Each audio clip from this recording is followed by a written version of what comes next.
In 1969, two brothers went fishing on the Altamaha River in the Clark's Bluff area. They cast their fishing rods, ready to wait for some fish to bite their bait, but at that moment, they saw something strange. At first, they thought it was a sturgeon, but then they saw that the length of this sturgeon was about 13 feet, almost as tall as two basketball players. Of course, such a size didn't frighten the brothers because some species of sturgeon can reach a length of 24 feet, which is about 3.5 basketball players. Something else surprised them. The face of this creature resembled that of an alligator. The tail was horizontal. It had a triangular crest along its upper body and sharp metal-colored teeth protruding from its mouth. A creature that looked like a dinosaur was quite an unusual phenomenon for the time when Steven Spielberg was an aspiring young director and didn't even think about creating Jurassic Park. So, on that day in 1969, two brothers saw something elusive, like Bigfoot or the Loch Ness Monster. They saw a creature that had been the subject of stories for centuries, a creature that is being searched for even today. They met Altamaha. This is a famous and narrow circles monster that lives near the mouth of the Altamaha River in southeastern Georgia. People from the Lower Muskogee Creek tribe talked about it long before the British colonization. In ancient times, there were legends about a snake-like lizard that bellowed and hissed. So this monster has already been elusive for several centuries. But do you know what distinguishes Altamaha from Nessie, Chupacabra, and others? Yes, there are no bad quality photos or videos of Altamaha, but there's a huge amount of evidence from different periods. For the locals, Altamaha is so real that one artist created a detailed statue of this river beast. Of course, it's not accurate because it's based on eyewitness accounts. But you'll probably agree that it would be scary to see such a cute animal in the middle of the river while fishing. Almost all the stories are about a creature without hind limbs, but with front flippers, which swims like a dolphin, has a crocodile face, big eyes, and large, sharp teeth. It's gray or green with a whitish-yellow belly and a bony crest on its crown. And most interestingly, people have seen this creature in different sizes. Of course, when you see an unknown dinosaur-like thing, you can exaggerate its size or estimate it incorrectly, which explains the difference in statements. But there's also a probability that Georgia is home to a big family of Altamaha. One of the first people to see this creature and report it to a local newspaper was Captain Delano. On his schooner Eagle, he was sailing near St. Simon's Island, below the mouth of the Altamaha River, when he saw a creature about 70 feet long, which is almost twice the size of a school bus. Its body was like a barrel, and its head was like that of an alligator. It's possible that the captain greatly exaggerated the size of the monster because of the excitement, but several other people who were with him in the boat confirmed his words. From that moment on, reports of the river monster began to appear more often. Someone saw it flashing along the river. Others saw how it behaved defensively towards people. And some people reported that Altamaha was just basking in the sun. Just imagine its displeasure. Not only fishers met Altamaha. In the 20s of the last century, lumberjacks were crossing the river and saw a huge snake-like monster. In 1935, a group of hunters saw a creature they called a giant snake. In the 1940s, Boy Scouts encountered a similar creature. And in the 1950s, two employees from Reedsville State Prison saw it. For so many years, people have been meeting it, and no one has ever managed to catch the monster. Perhaps it's smarter than it looks and always very careful. Maybe people are afraid to touch it. Perhaps they consider it a national treasure and protect it.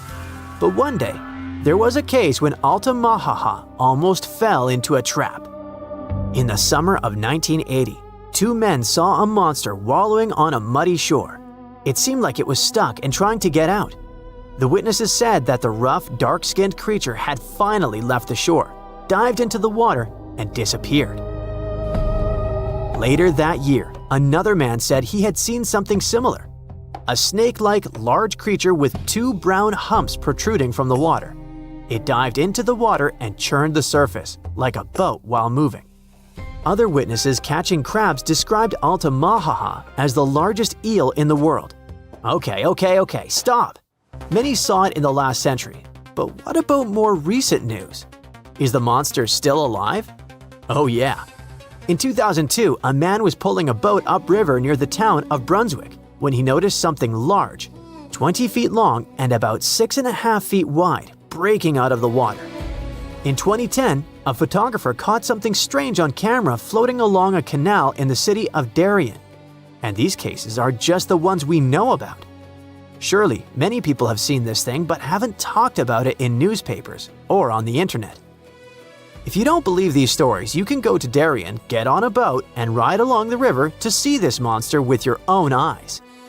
Yes, according to reports, this creature always tries to avoid people. It's very cautious, but all the same, you should not get too close to this water lizard twice the size of a school bus. Go to the Museum of Darien to take a photo of the Altamahaha statue. There are also souvenirs with the image of this monster. But let's assume that you or someone else managed not only to take a clear photo of the Altamahaha, but also catch it. What is the next course of action? What are you going to tell the world, and how will the world react to it? What will happen to the poor animal, surrounded by millions of flashes from reporters' cameras? Will people make a show out of it or send it to a lab? Fortunately, in 2001, scientists already developed an action plan. This plan was drawn up by Scotland's nature agency, NatureScot, since they had concerns about the Loch Ness Monster. At some point, it became too popular and too many people tried to catch it, so the agency became concerned about saving the life of the famous creature.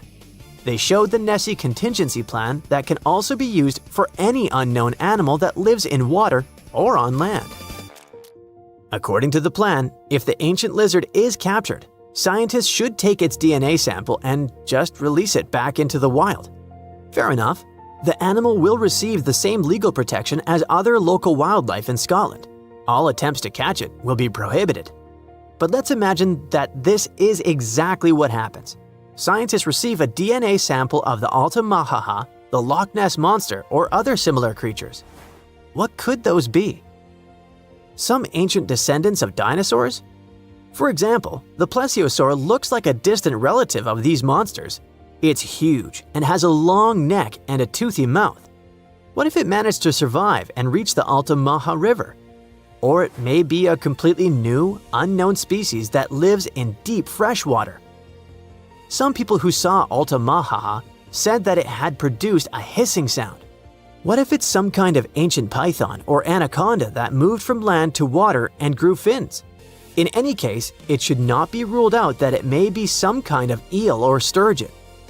One day, someone saw it, was impressed, and told other people about it with great exaggeration. Everyone believed it and started spreading the story. What do you think?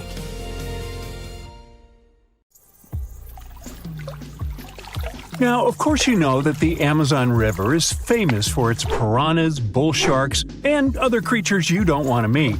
But there are even more dangerous rivers in the world.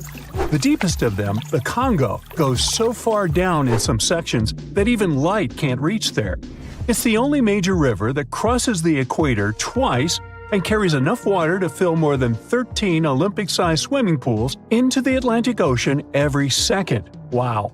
Even the most experienced boaters have trouble passing through all of the river's strong currents, rapids in its upper part, and waterfalls and gorges in the lower section.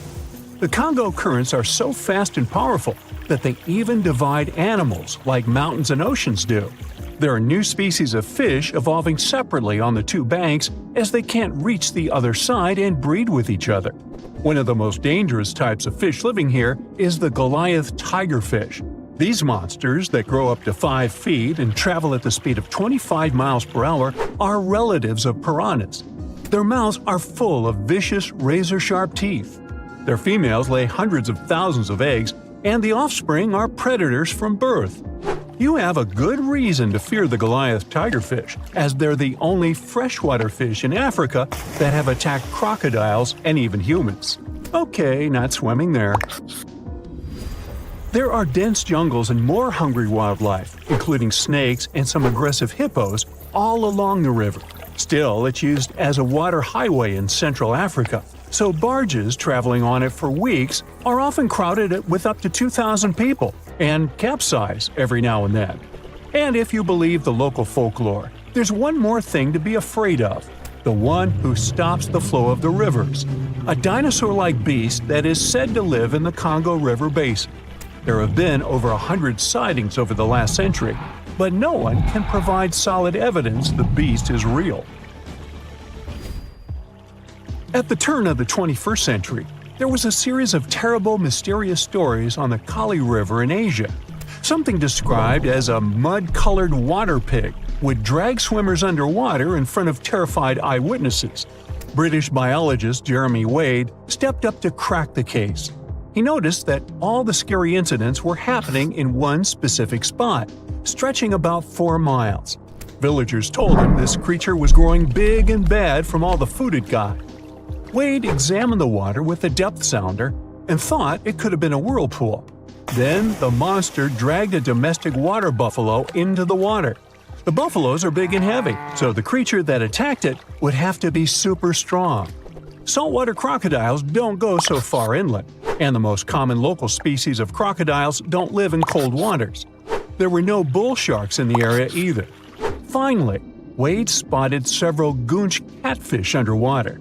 Some of them were human-sized. They couldn't capture these monsters with a regular fishing rod, but a special ceremonial construction did the job. The largest fish was 6 feet 7 inches long and 3 times the weight of an average gaunch.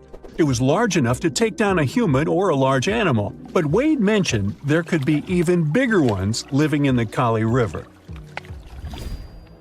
The Orinoco River in South America is dangerous to navigate because of some crazy curves and strong underwater currents. It's easy to get lost here, even if you have your GPS on. There are sudden waterfalls all along, and you must be prepared to handle those to survive. The river is the only home to a rare Orinoco crocodile and has some pretty scary-looking vampire fish swimming around. This payara fish has sharp, spiky daggers that line their gums and 2 elongated fangs that rise from their lower jaws. Could probably use an orthodontist and some braces, you think? It's a ferocious hunter constantly looking for the next victim, which is going to be a medium or large-sized fish. If a human catches a payara, it will defend itself, leaving cuts, nips, and bites, but there are no known cases of this cutie taking a human life. Well, that's good. The Yellow River in China received its name after its color, but it wasn't always this yellow.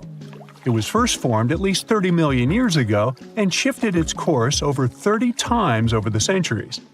Yellow sediments moving downstream from a plateau in the distance transformed it from clear to muddy. This fine-grained substance piled up at the bottom of the river and formed natural dams. The huge amounts of water that the river carries need to find their way to the sea, and that's when major floods happened, taking several million lives in various epochs.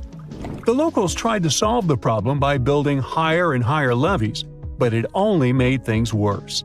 Water coming out of the river would now have nowhere to back up, as the riverbed was higher than the surrounding land. This even shifted the river's mouth. Now there are massive dams and dikes all along the river to try to contain it. The Parana River is the second longest in Latin America and has many tributaries. They flow in from the highlands near the Andes, and there's a huge drainage in the wet season. This makes the river a perfect home for, guess what, piranhas. There are 30 to 60 species of these scary fish in the Parana waters. In late 2013, they attacked bathers cooling off by the water on a hot day. People started running out of the river as they felt something was biting them in the water. Luckily, no one lost their lives in the accident, but it's still considered one of the most audacious piranha attacks ever recorded.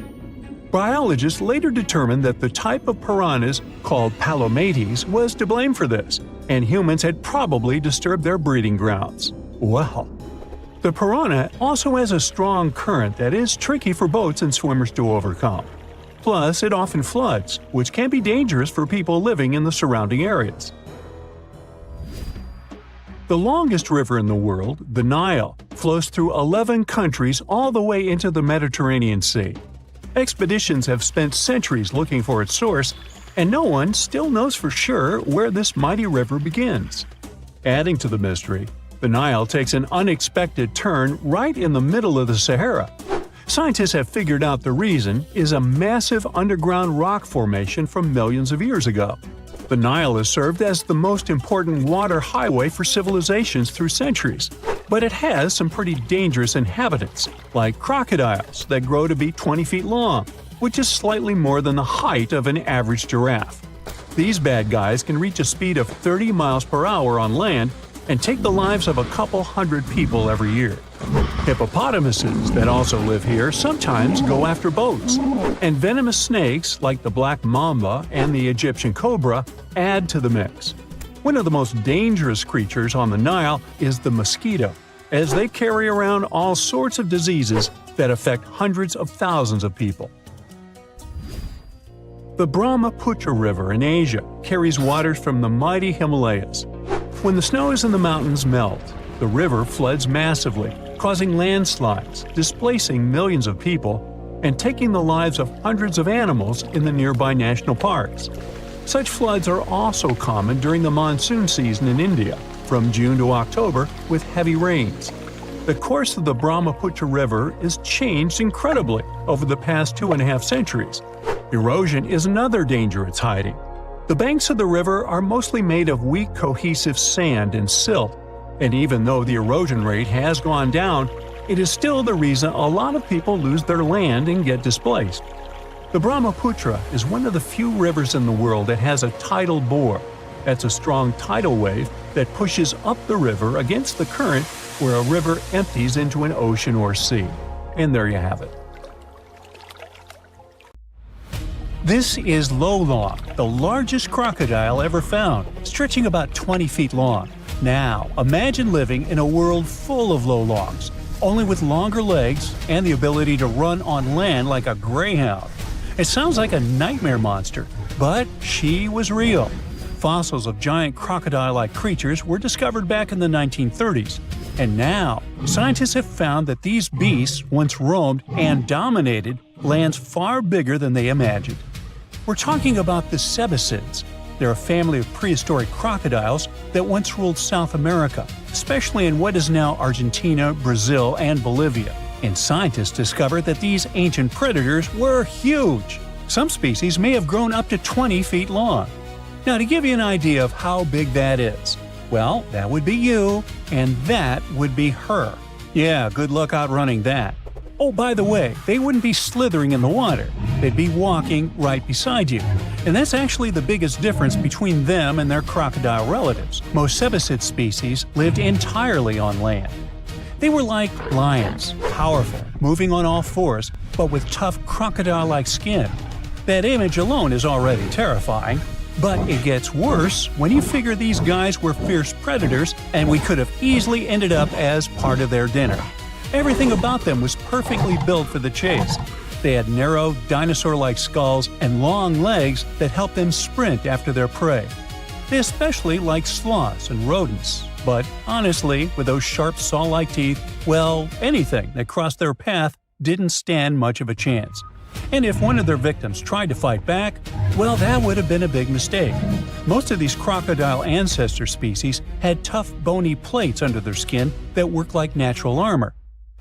They were seriously tough, but don't worry, you don't have to fear them.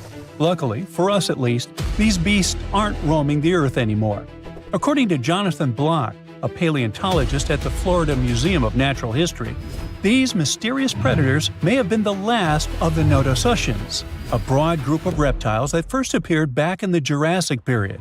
Yep, these bad boys shared the planet with dinosaurs. That is, until the asteroid hit the Earth about 66 million years ago. Dinosaurs went kaput, and mammals took over. They became the land animals, but their path to the top wasn't exactly smooth. They still had to deal with the cebicids in South America. That's right. Those tough crocodile-like predators actually survived the asteroid disaster.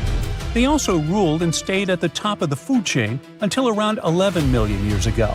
Or at least that's what scientists thought, until they started finding strange fossilized teeth in the Caribbean. Uh-oh. Let's go back about 30 years when researchers uncovered two roughly 18-million-year-old teeth in Cuba. They had a tapered shape and tiny sharp serrations, perfectly designed for tearing into meat. There was no mistake. Scientists were looking at something that belonged to a top predator. But the question was, who? Had they found a fossil of an ancient giant croc? Well, maybe. Those teeth could have been from a species of cebacid, but that was strange, since scientists didn't think such large ancient predators ever lived in the Caribbean. And things got even stranger when another tooth turned up in Puerto Rico. This one even older, about 29 million years old.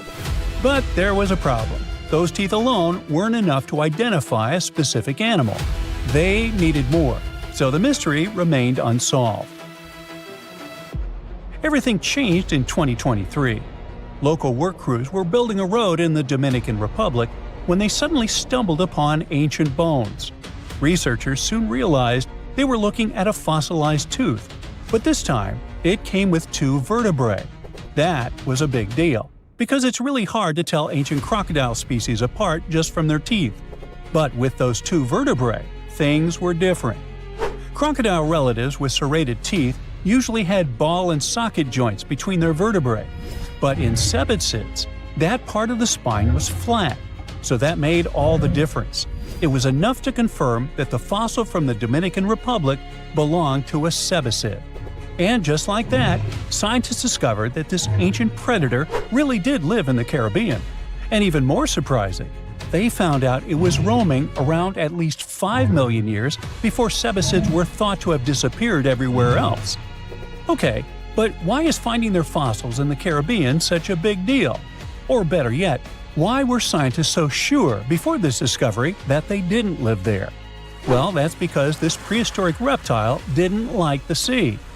Let me explain. The Caribbean is a region in the Americas made up of islands and the surrounding coastal areas.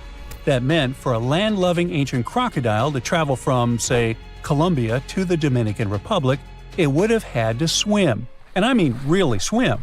We're talking over 350 miles of open ocean with strong currents and rough waves. You can see why that would have been a serious challenge for a land-based cebacid to cross, right? So, that's why scientists thought these prehistoric crocodiles could never have lived in the Caribbean. But now that researchers are finding their fossils there, they may have to find an explanation. And that is where this discovery becomes even more interesting, as it actually supports the Garlandia hypothesis. This idea first appeared in 1994. It suggests that millions of years ago, the movement of Earth's tectonic plates caused a stretch of land, now mostly underwater, to rise up in the Caribbean. This land, called the Aves Ridge, may have connected South America all the way to Puerto Rico, and then to other Caribbean islands like Hispaniola, Cuba, and Jamaica. So basically, it worked like a temporary chain of land bridges, a kind of natural highway that once allowed animals to go from South America to the Caribbean. Mammals, amphibians, and reptiles could actually walk right across instead of taking their chances at sea. The Garlandia hypothesis definitely sounds fascinating, but it's still up for debate. It hasn't been fully accepted by scientists yet, even though plenty of studies since the 90s seem to back it up. And this new discovery of a giant crocodile-like creature in the Dominican Republic could be one more important clue pointing in that direction. It's possible that many of the places where these cebacids once thrived started to disappear as the global climate cooled. Bit by bit, some of them were pushed into warmer tropical areas, until, eventually, the only places left for them to live were the Caribbean islands. This discovery lines up with something else that ecologists have observed around the world. Islands can act like museums of biodiversity, in the sense that they offer a safe place where plants and animals can keep surviving long after their relatives on the mainland have disappeared. In the case of cebacids, the difference is striking.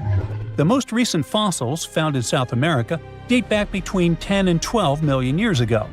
But the tooth and vertebrae found in the Dominican Republic are much younger, only about 4.5 million years old. That means this island might have been the last place these giant reptiles called home. And if those serrated teeth found on other Caribbean islands also turned out to belong to ceticids, that would be huge. That would mean that these ancient crocodile-like creatures didn't just live in the Dominican Republic. They were spread across the Caribbean. And who knows, maybe we'll still find more of its fossils in places like Puerto Rico, Haiti, and Jamaica. Although the tropics are among the most biodiverse places on Earth, much of their natural history remains a mystery. Discovering a giant ancient crocodile in the Caribbean is a reminder that the world we live in today is just one chapter of Earth's long, ever-changing history. And who knows what other prehistoric crocodiles or ancient creatures are still waiting to be found beneath our feet.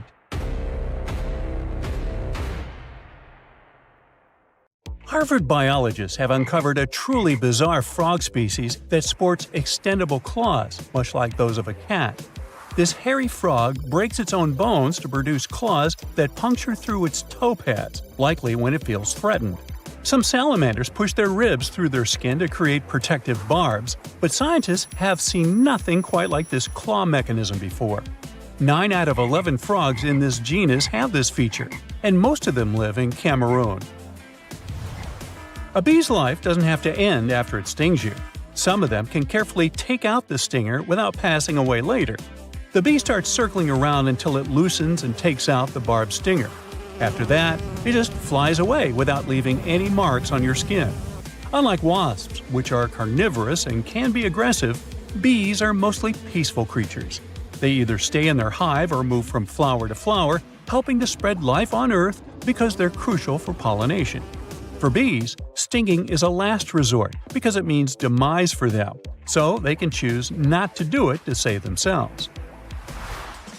You probably have heard that a salamander can regrow its tail if it loses it completely. Well, Mexican tetra, also known as the blind cavefish, goes further and can grow back its heart. Well, sort of. It won't get a new, full heart overnight, but it can regenerate its tissues. Scientists decided it could be useful for us humans, as they're studying these fish, to see what's their secret, and why not all animals can play the same trick. Thorny devil dragon lizard surely agrees with the proverb, 2 heads are better than 1. The knob growing from its back serves as a false head to trick whoever is after it. They also have a special camouflage coloring and a scary spiny body for extra protection. And if it doesn't sound cool enough, they also drink with their feet. Now that's a handy feature when you live in the scorching hot desert. The water goes directly from their feet to their mouths through little grooves between scales. Meanwhile, some flies have eyes on stalks. It might sound strange, but those stalks are super useful. First off, they give the fly amazing vision, so good they can even peek around corners. Secondly, these stalks can be used as tools to push away rivals, and the longer the stalks and the wider the eyes are set, the more attractive the male fly appears to females. It's like their way of showing off that they're strong and have good genes. Spiders have some seriously awesome biological tricks up their sleeves, or legs. Spinning giant webs of incredible strong silk to catch bad guys is a real superpower, and Darwin's bark spider is especially good at it. This spider can weave massive webs that stretch across entire bodies of water, with anchor strands that reach up to 82 feet long. Scientists were curious about how strong this spider silk really is, so they put it to the test. They discovered that Darwin's bark spider silk is twice as tough as any other silk and 10 times stronger than Kevlar, which is an ideal body armor material. The web can handle insane amounts of kinetic energy before breaking, ensuring that no tiny insect or villain can escape its web. The real Hulk of the animal world is the male horned dung beetle. It is the strongest animal in the world. This little powerhouse can pull 1,140 times its own body weight. Its secret to success is its desire to find a partner. Female dung beetles dig cozy tunnels under piles of dung for mating. When more than one male shows up, the competitors lock horns and wrestle each other out of the tunnel. Smaller beetles also have a chance, though, as they can move faster and slip into the tunnel more easily. Meanwhile, an alpine ibex has the superpower of defying gravity. Yep, it can scale steep rock walls just to get a lick of salt to complement its vegetarian diet. It's like when you storm the nearest grocery store for some late-night snacks. Back in the animal world, ibexes use concrete as an unconventional salt lick. Animals can't live without salt. They need it for their nerves and muscles to function properly. Wild goats have these rock climbing skills thanks to the elastic and rubbery pads on their hooves. They help them grip the rocks, and a hard, sharper outer hoof edge hooks into the tiny rough spots on the rock surface. Now, the pistol shrimp is just 1.5 inches long, but it can snap its claws at a speed of 60 miles per hour. That creates a bubble in the water that forms a vacuum, and it sends a powerful water pulse that can stun prey. The snap is so intense that it generates a noise of 218 decibels, louder than a gunshot, and a temperature that is as hot as the sun's surface. There's even a brief flash of light. Some scientists are thinking of creating a mechanical version of the pistol shrimp to use in medical practice or for a new type of compression engine. Now, if you go hiking in the trails of the Pacific Northwest, keep an eye on the ground and any decaying trees for some bright yellow spots moving along. These are the keels of a dark centipede about 2 inches long. If you pick one up, it will curl into a spiral and release hydrogen cyanide, giving off a strong almond scent. This amount isn't enough to seriously mess up a human. It can just stain your skin or give you an uncomfortable feel if you're sensitive. So be sure to wash your hands after handling one. But the same amount can take down a bird or a rodent. Speaking of birds, crows can count vocally up to 4. They're a lot like human toddlers when it comes to learning to count and quickly identify the number of objects they see. Scientists trained 3 carrion crows to make a certain number of caws between 1 and 4 when they showed them a specific symbol or audio cue. All 3 birds mastered the task like pros, with some minor mistakes like 1 caw too many or too few. Crows can also plan ahead and communicate with each other in a structured way. Cowbirds, on the other hand, have secret passwords they use to recognize each other. They're a type of parasite bird, something like a cuckoo, and they lay their eggs in other bird species' nests. This means the little cowbirds can't learn their real parents' calls and would have trouble as adults to find a mate of their kind. That's why they have an inner mechanism where they recognize their species singing like some sort of secret password that only they know. Meanwhile, ghost crabs growl when they're around creatures they don't like or find threatening. They first show claws to intruders in their personal space to make them feel unwelcome. If that's not enough, they'll go for fearsome growling noises, like dogs. That sound is coming from rubbing their 3 elongated, hard teeth inside their stomach. Teeth in your stomach. Ghost crabs make the same noise when they're grinding up food. When a puffin feels like it could use a good scratch, nothing can stop it from solving the problem. Researchers noticed these birds pick up a small wooden stick to itch themselves. The authors think puffins might need sticks to knock off seabird ticks. Looks like it's more effective than using its own beak.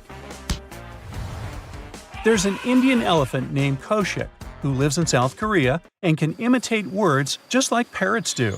Koshik can pronounce the Korean words for yes, no, sit, lie down, and 4 other words.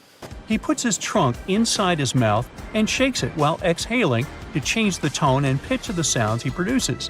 If you can whistle with your fingers in the mouth, it's a lot like that.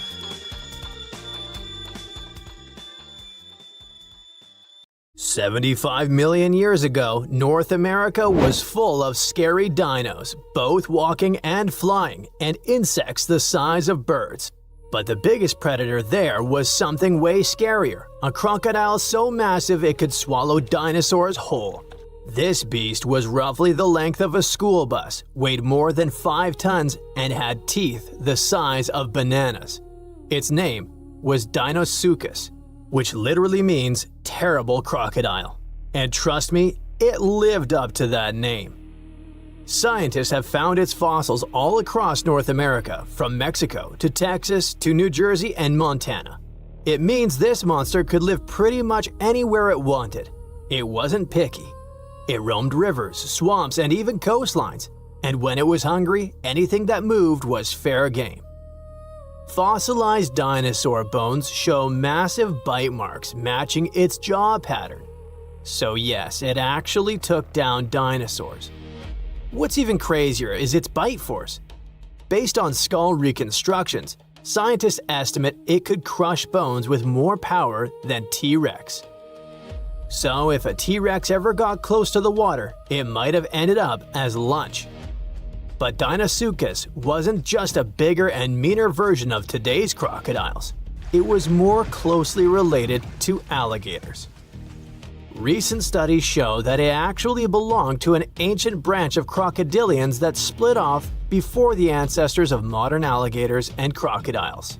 It was like that weird cousin in your family tree who doesn't quite fit in, but somehow looks like everyone. It had traits from both groups, like salt glands that helped it survive in both freshwater and saltwater.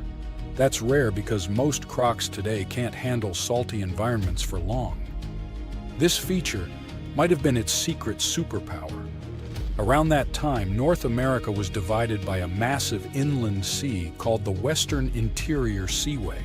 It stretched from the Arctic Ocean down to the Gulf of Mexico.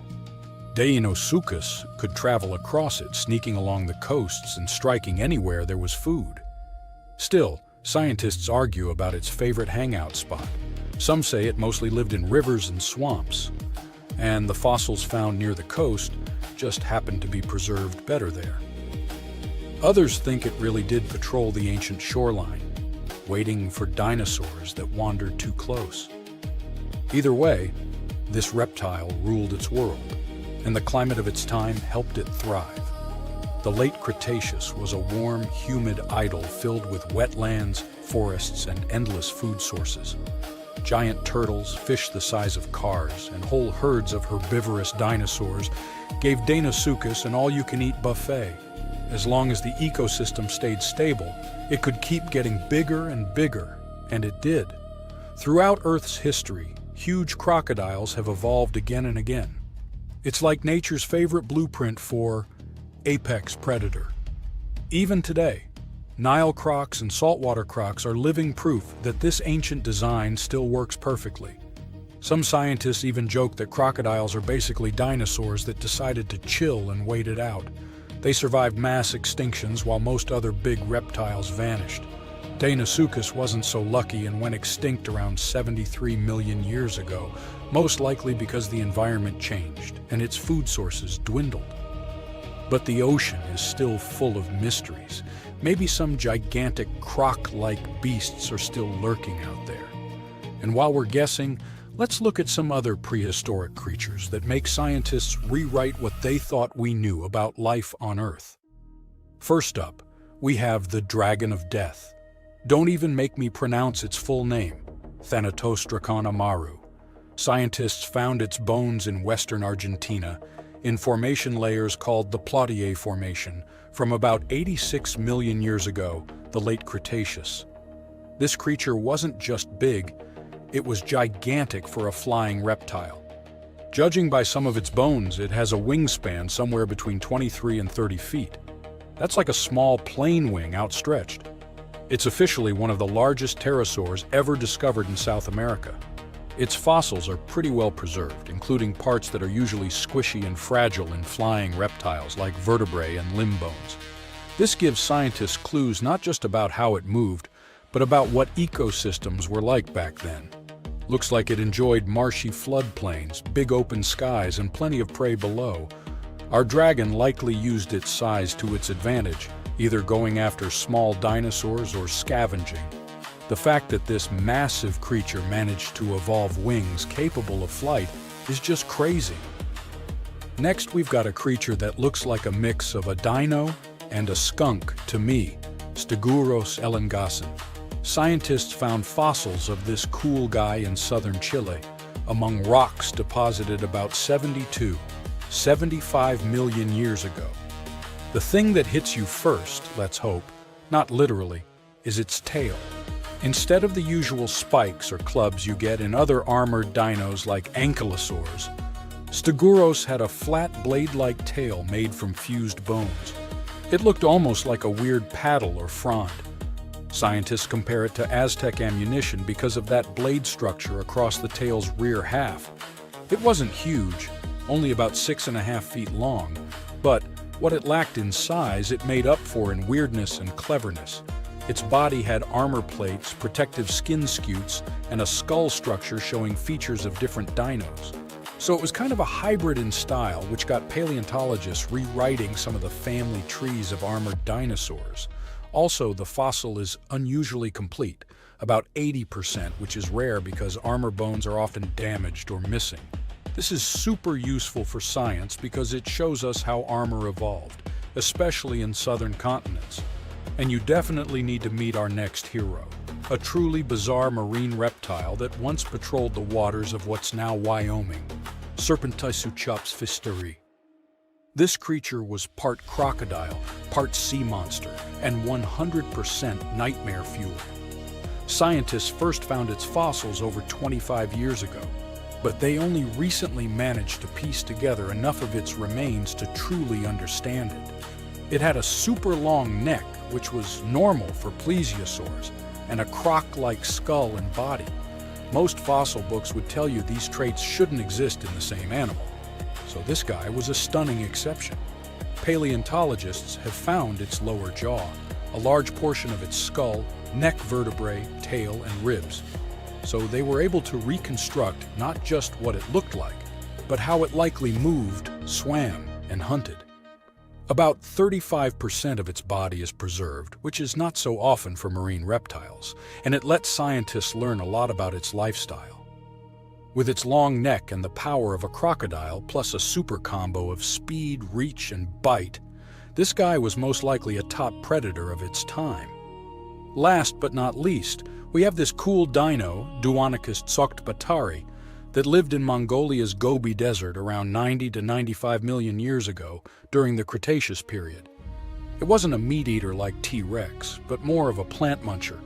It grew to about 10 feet long, roughly the size of a tall adult human lying down, and weighed around 575 pounds. Pretty hefty for a leaf-eater. The craziest thing about this heavy guy was its hands. It only had 2 fingers on each hand, and each finger carried a giant curved claw about a foot long, covered in keratin, the same stuff your nails are made of. That keratin actually added over 40% to the claw's length, which is super rare to see preserved in fossils. Because of that, scientists can actually study the full shape and structure of the claw, not just the bone. Its hands weren't just for show, though. We can see fused wrist bones and stiff joints in the fossil, which means it could grab and pull down branches to eat leaves. So, having fewer fingers could actually be a bonus if your goal is to reach and rip down vegetation. It's a really cool example of how dinosaurs adapted in weird and specific ways to survive. A pre-Christmas miracle happened near the mouth of South Africa's Chalumna River on December 22, 1938.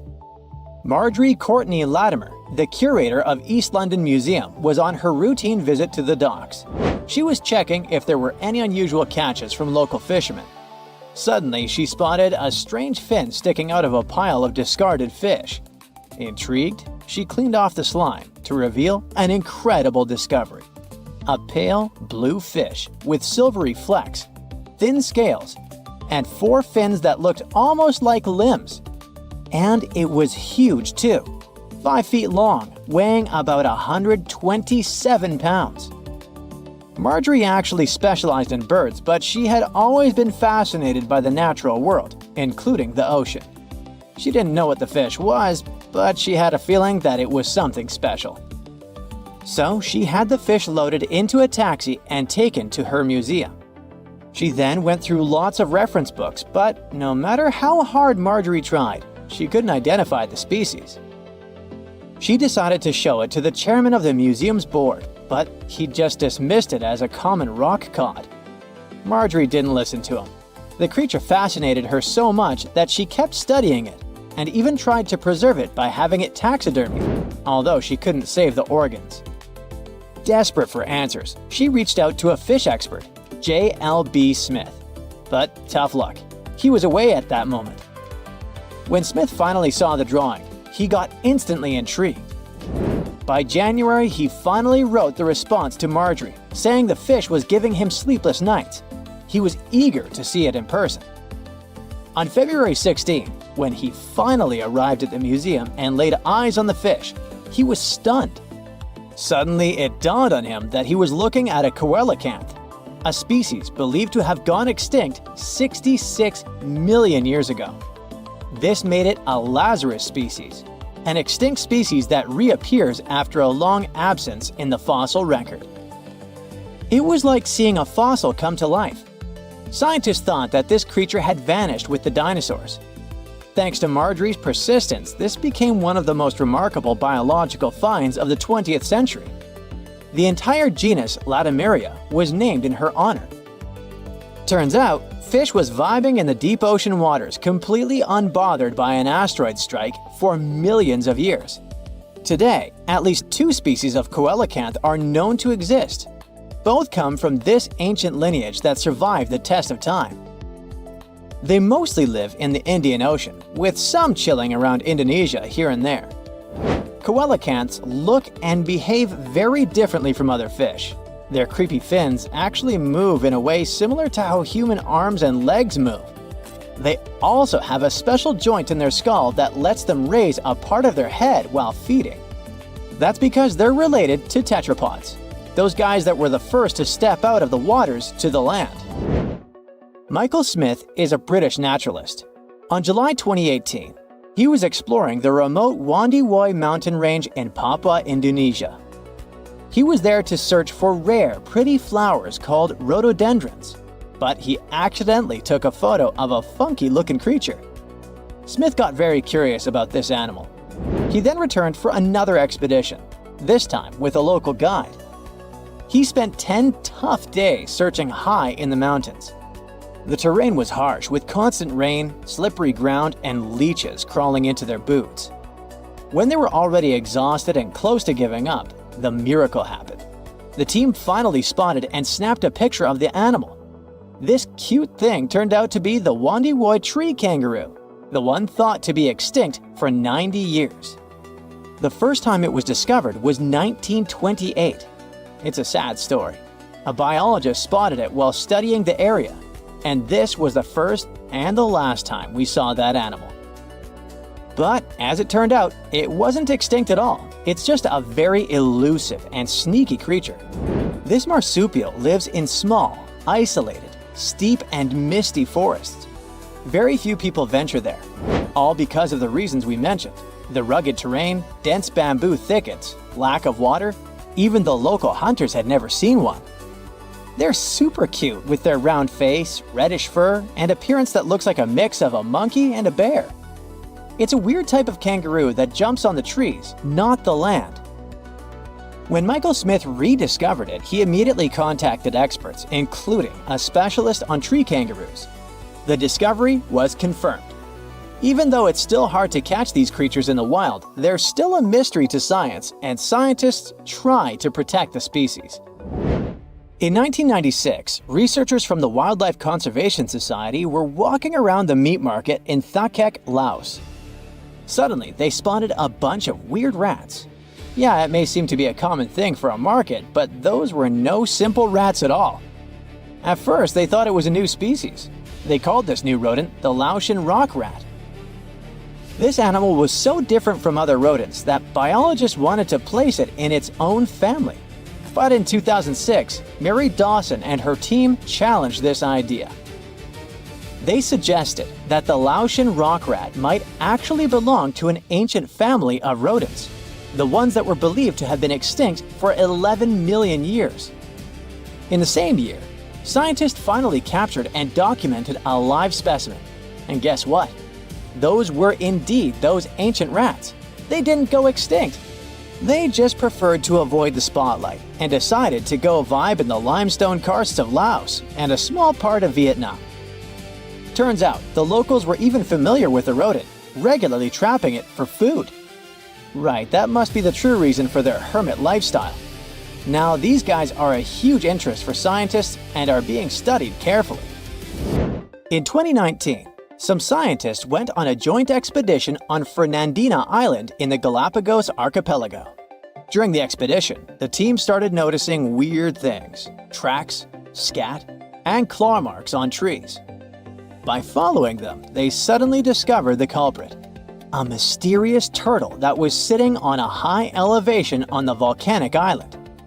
It was a lone female tortoise. They nicknamed her Fernanda. That's because they recognized her as a Fernandina giant tortoise, a species that was thought to have been extinct for 112 years. The last time we've ever seen this species was in 1906, when scientists found a male tortoise and sent it to the California Academy of Sciences.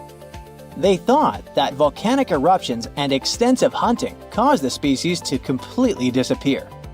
This was a huge deal. It provided hope for the survival of the Fernandina giant tortoise. Park rangers said that they saw signs of at least 2 other tortoises, so maybe they'll be able to find them soon. The Galapagos Conservancy has launched fundraising efforts to support further expeditions. In July of 2007, Luis Enrique Minguez was hiking in La Palma, a small island in the Canary Islands. He's a researcher in the Institute of Ecology and Conservation.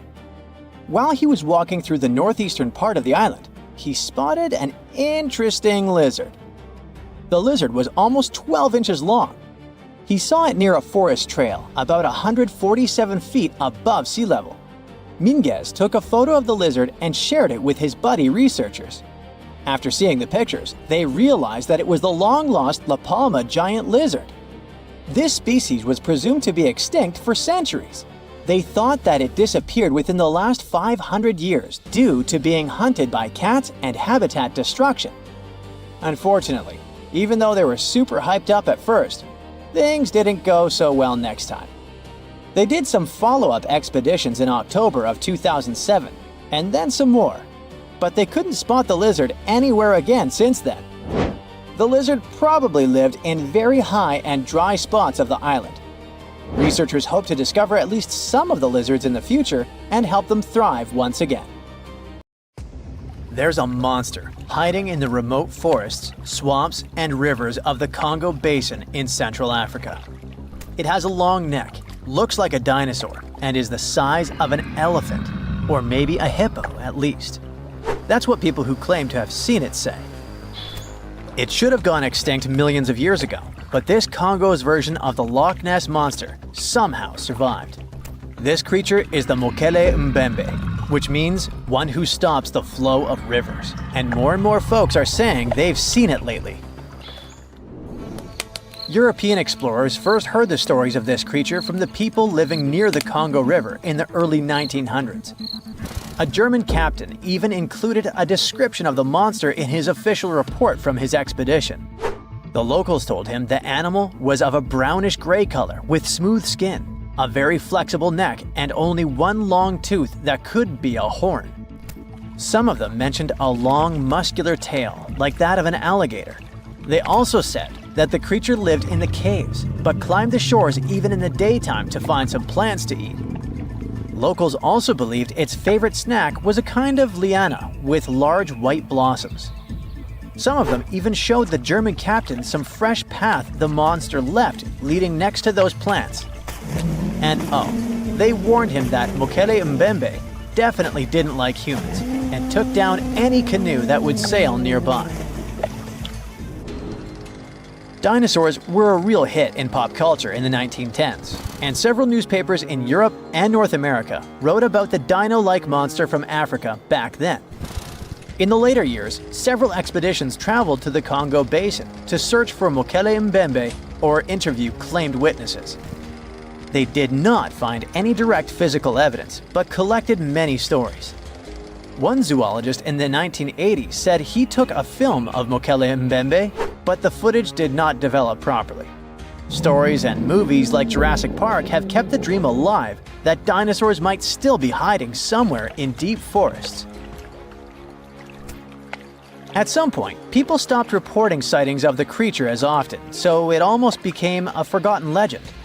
But it all changed recently, as many people claim to have witnessed the mythical monster with their own eyes.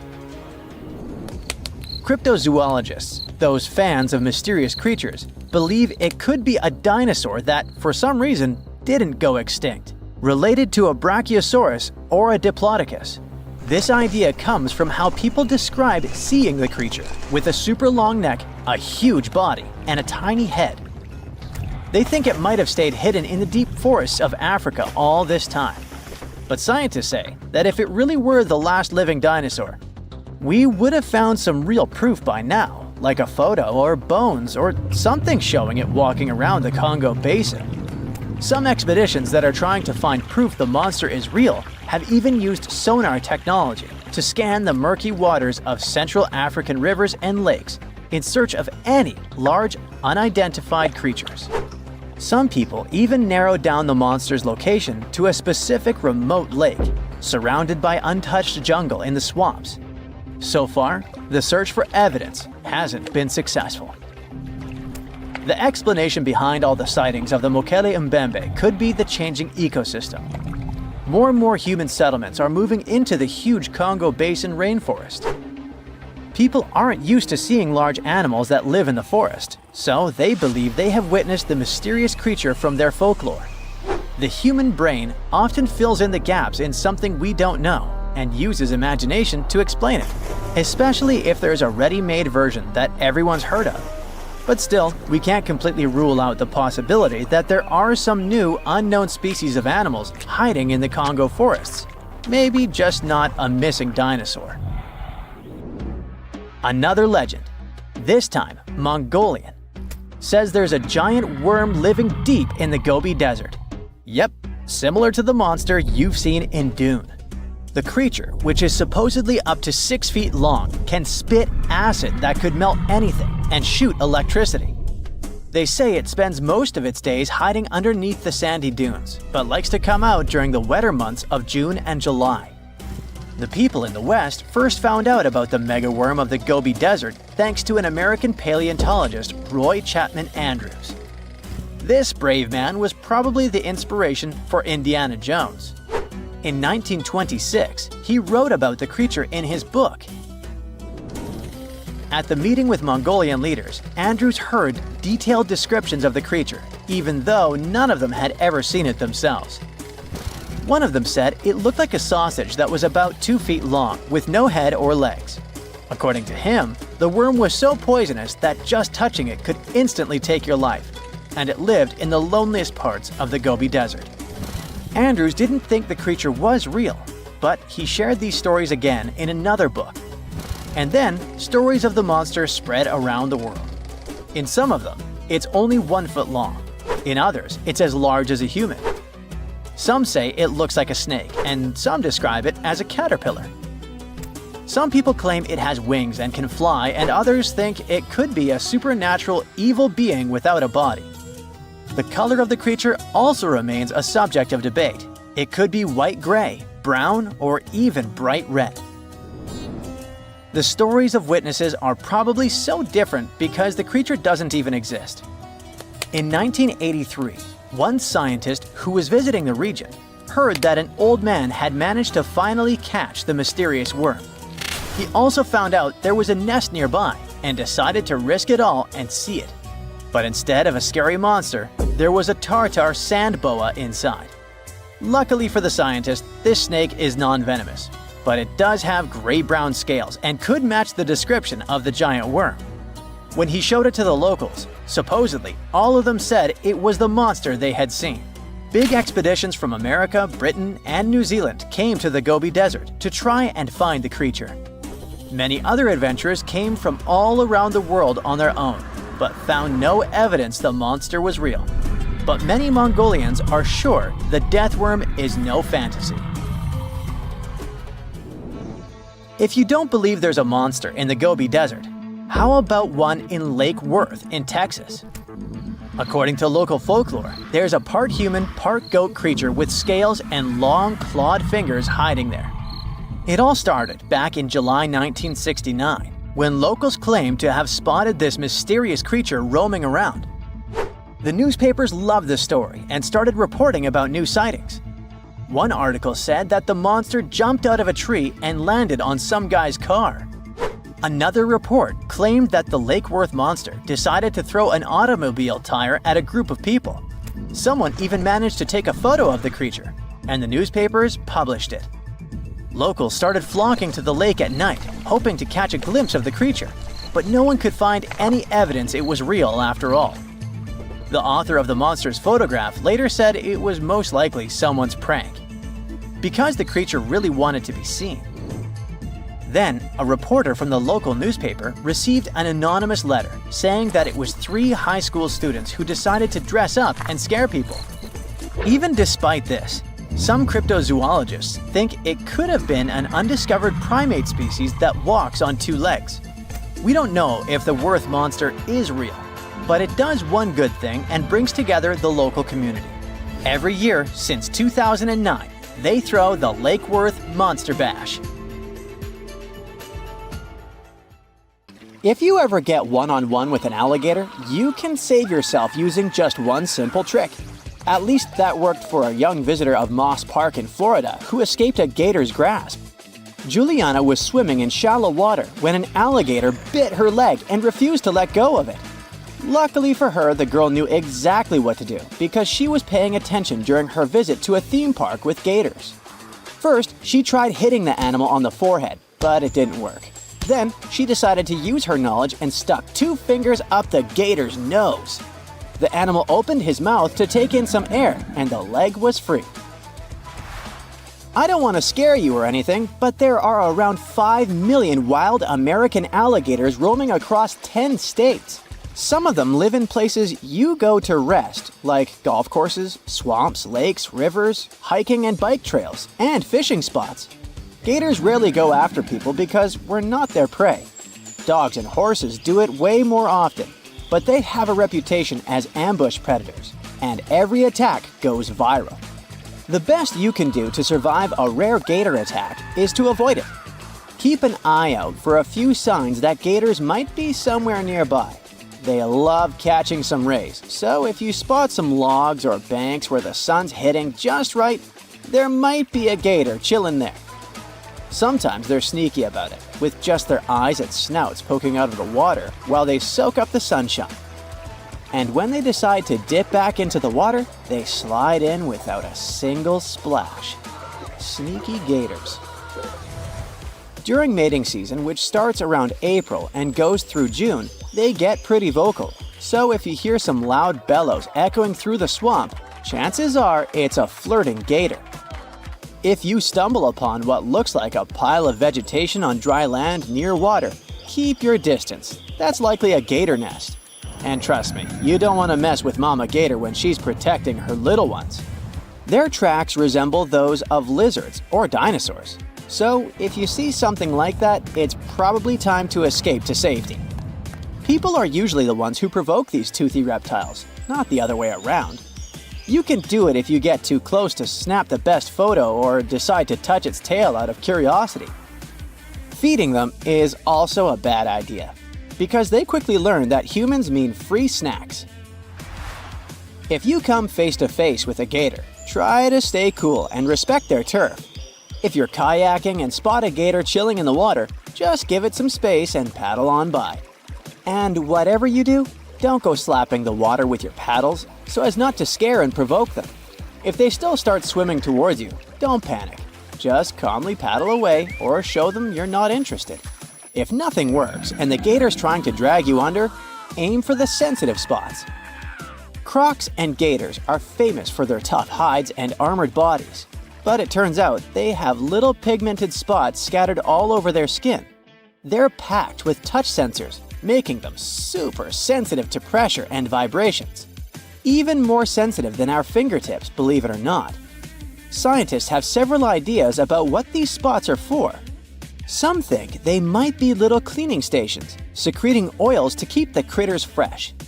Others suggested they could detect electric or magnetic fields, or even sense changes in water salinity. But the latest study suggests they're mainly honed in on feeling pressure and vibes. They respond to everything from gentle ripples in the water to barely there pressures.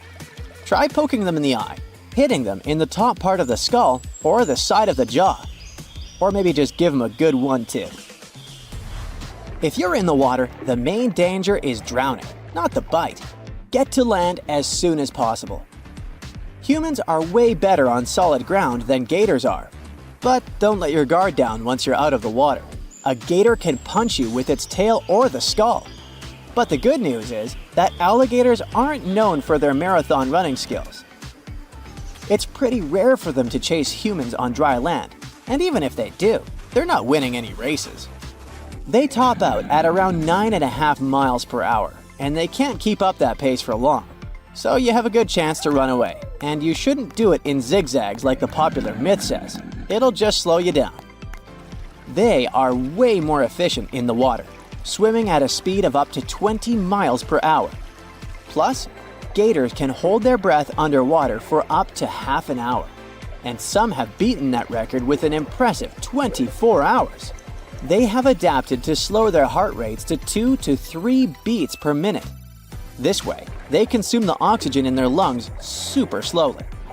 They have their eyes smartly placed on the tops of their heads so they can see what's up above the water while hiding in it, kinda like a periscope. But not all is lost for you. If you can sneak up behind the gator without setting off its attack mode, you can clamp its jaws shut with some pressure. Even though their bite is no joke, they struggle to open their mouths when you're holding them tight. You can even flip that bad boy onto its back and send it into a chill mode. Try jamming something into the back of a gator's mouth. It should cause a gag reflex. If you can't pull any of these tricks, try making as much noise as you can. You might scare away the gator, and you'll let other people nearby know you are in trouble, so they can call 911 for help. If someone wants to save you, they have more chances of doing it on the ground, so they should never jump in the water to rescue you. All this works for alligators, but might not work for crocodiles. The first way to tell the difference between them is to check out their snouts. Gators have short, stubby ones with rounded ends, like a wide U shape. Crocs sport longer, skinnier snouts that taper into a point, more like a sharp V shape. Take a peek at their teeth. When gators close their mouth, you'll see their top teeth sticking out, mostly downward. Crocodile teeth are more evenly matched, with some pointing up and some down. Gators are freshwater fans, so they live in ponds, swamps, and lakes. Crocs live in freshwater, brackish water, and even salty coastal areas.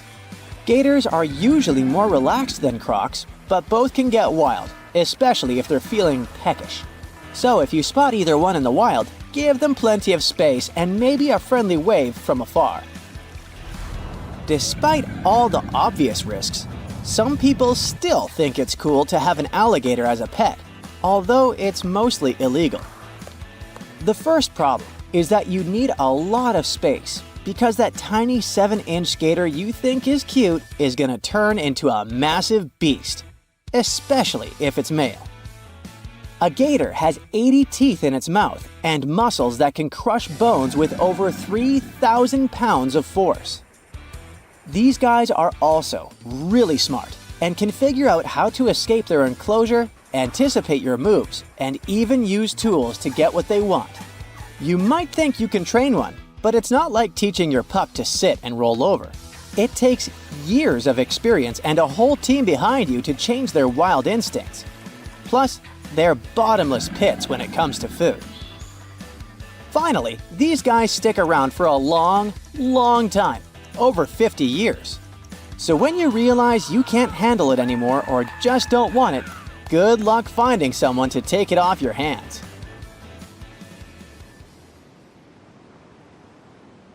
A pre-Christmas miracle happened near the mouth of South Africa's Chalumna River on December 22, 1938. Marjorie Courtney Latimer, the curator of East London Museum, was on her routine visit to the docks. She was checking if there were any unusual catches from local fishermen. Suddenly, she spotted a strange fin sticking out of a pile of discarded fish. Intrigued, she cleaned off the slime to reveal an incredible discovery. A pale blue fish with silvery flecks, thin scales, and 4 fins that looked almost like limbs. And it was huge too, 5 feet long, weighing about 127 pounds. Marjorie actually specialized in birds, but she had always been fascinated by the natural world, including the ocean. She didn't know what the fish was, but she had a feeling that it was something special. So she had the fish loaded into a taxi and taken to her museum.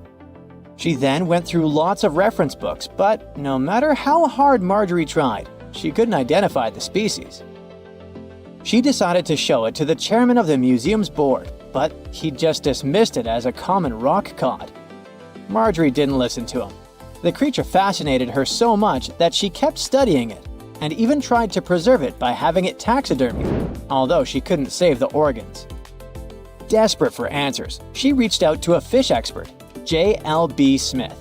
But tough luck, he was away at that moment. When Smith finally saw the drawing, he got instantly intrigued. By January, he finally wrote the response to Marjorie, saying the fish was giving him sleepless nights. He was eager to see it in person. On February 16, when he finally arrived at the museum and laid eyes on the fish, he was stunned. Suddenly, it dawned on him that he was looking at a coelacanth, a species believed to have gone extinct 66 million years ago. This made it a Lazarus species, an extinct species that reappears after a long absence in the fossil record. It was like seeing a fossil come to life. Scientists thought that this creature had vanished with the dinosaurs. Thanks to Marjorie's persistence, this became one of the most remarkable biological finds of the 20th century. The entire genus Latimeria was named in her honor. Turns out, fish was vibing in the deep ocean waters completely unbothered by an asteroid strike for millions of years. Today, at least 2 species of coelacanth are known to exist.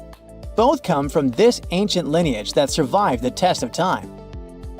They mostly live in the Indian Ocean, with some chilling around Indonesia here and there.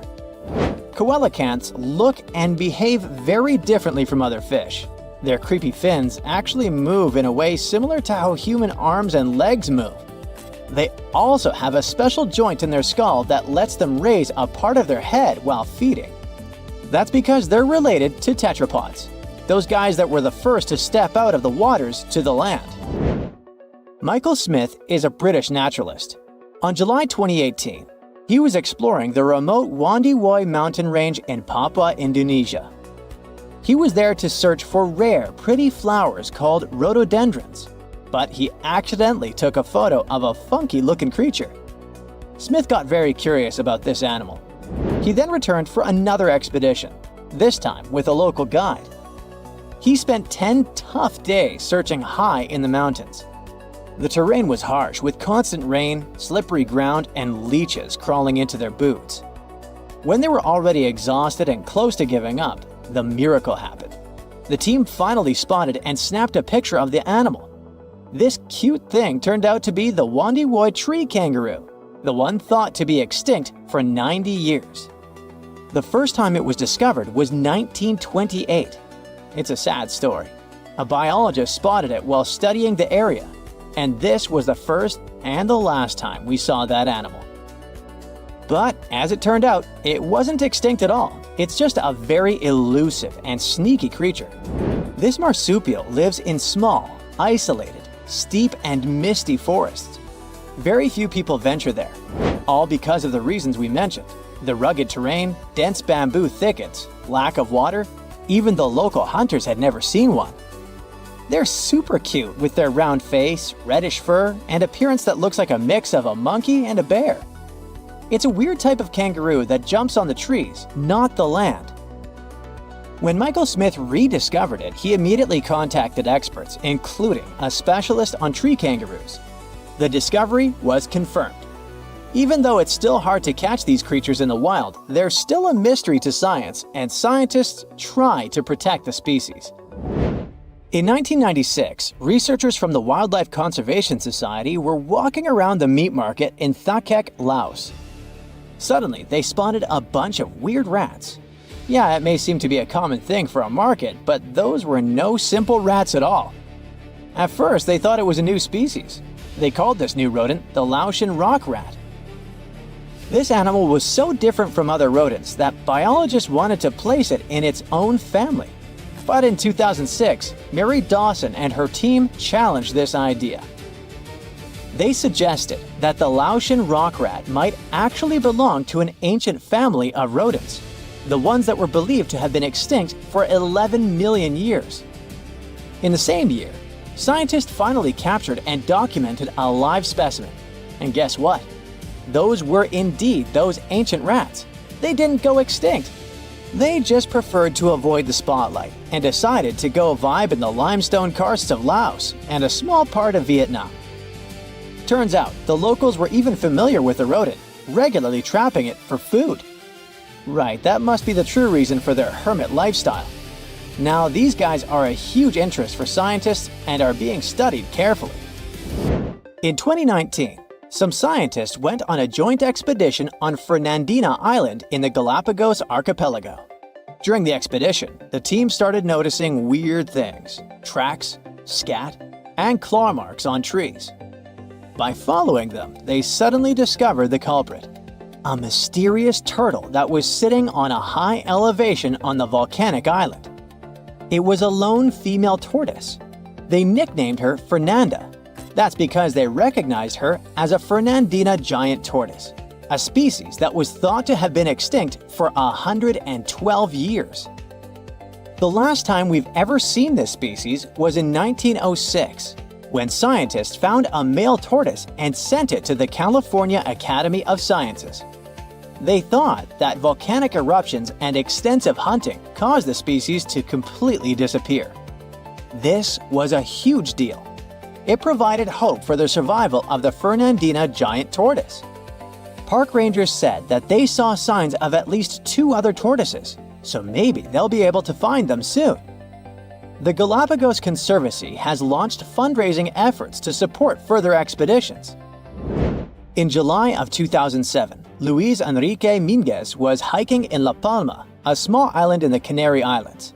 He's a researcher in the Institute of Ecology and Conservation. While he was walking through the northeastern part of the island, he spotted an interesting lizard. The lizard was almost 12 inches long. He saw it near a forest trail, about 147 feet above sea level. Minguez took a photo of the lizard and shared it with his buddy researchers. After seeing the pictures, they realized that it was the long-lost La Palma giant lizard. This species was presumed to be extinct for centuries. They thought that it disappeared within the last 500 years due to being hunted by cats and habitat destruction. Unfortunately, even though they were super hyped up at first, things didn't go so well next time. They did some follow-up expeditions in October of 2007, and then some more. But they couldn't spot the lizard anywhere again since then. The lizard probably lived in very high and dry spots of the island. Researchers hope to discover at least some of the lizards in the future and help them thrive once again. Guam is not like any other island. It should be, from the looks of it, a peaceful green paradise in the vast blue of the Pacific. But something happened here that changed this place forever. Guam was invaded by awful little creatures, millions of them. Ecologists can't catch a break in this place. One time they had a cool island get-together. People roasted a whole pig over a fire, laughing and talking. But when everyone stepped away for just a moment, something else decided to crash the party. When they returned, they saw it, a thick snake wrapped around the roast pig. Its eyes shimmered under the fading firelight, scales reflecting the embers. It was eating, swallowing the chunks of pork whole. A brown tree snake. This creature wasn't supposed to be here in the first place. It's an invasive species. It crept onto a cargo ship back in the 1940s, and in the years that followed, it couldn't stop bothering the island's true inhabitants, the birds. Guam was once a paradise of chirping, singing life. Its forests were home to 12 species of birds, so the air was always filled with beautiful whistles and calls. That is, until the snakes came. They slithered through the trees, finding nests, devouring eggs, and wiping out entire generations before they could even hatch. And in just 40 years, the jungle fell silent. Out of the 12 bird species, 10 are completely extinct. The last 2 are barely clinging on. The Guam kingfisher is a funny bird with a cute long beak.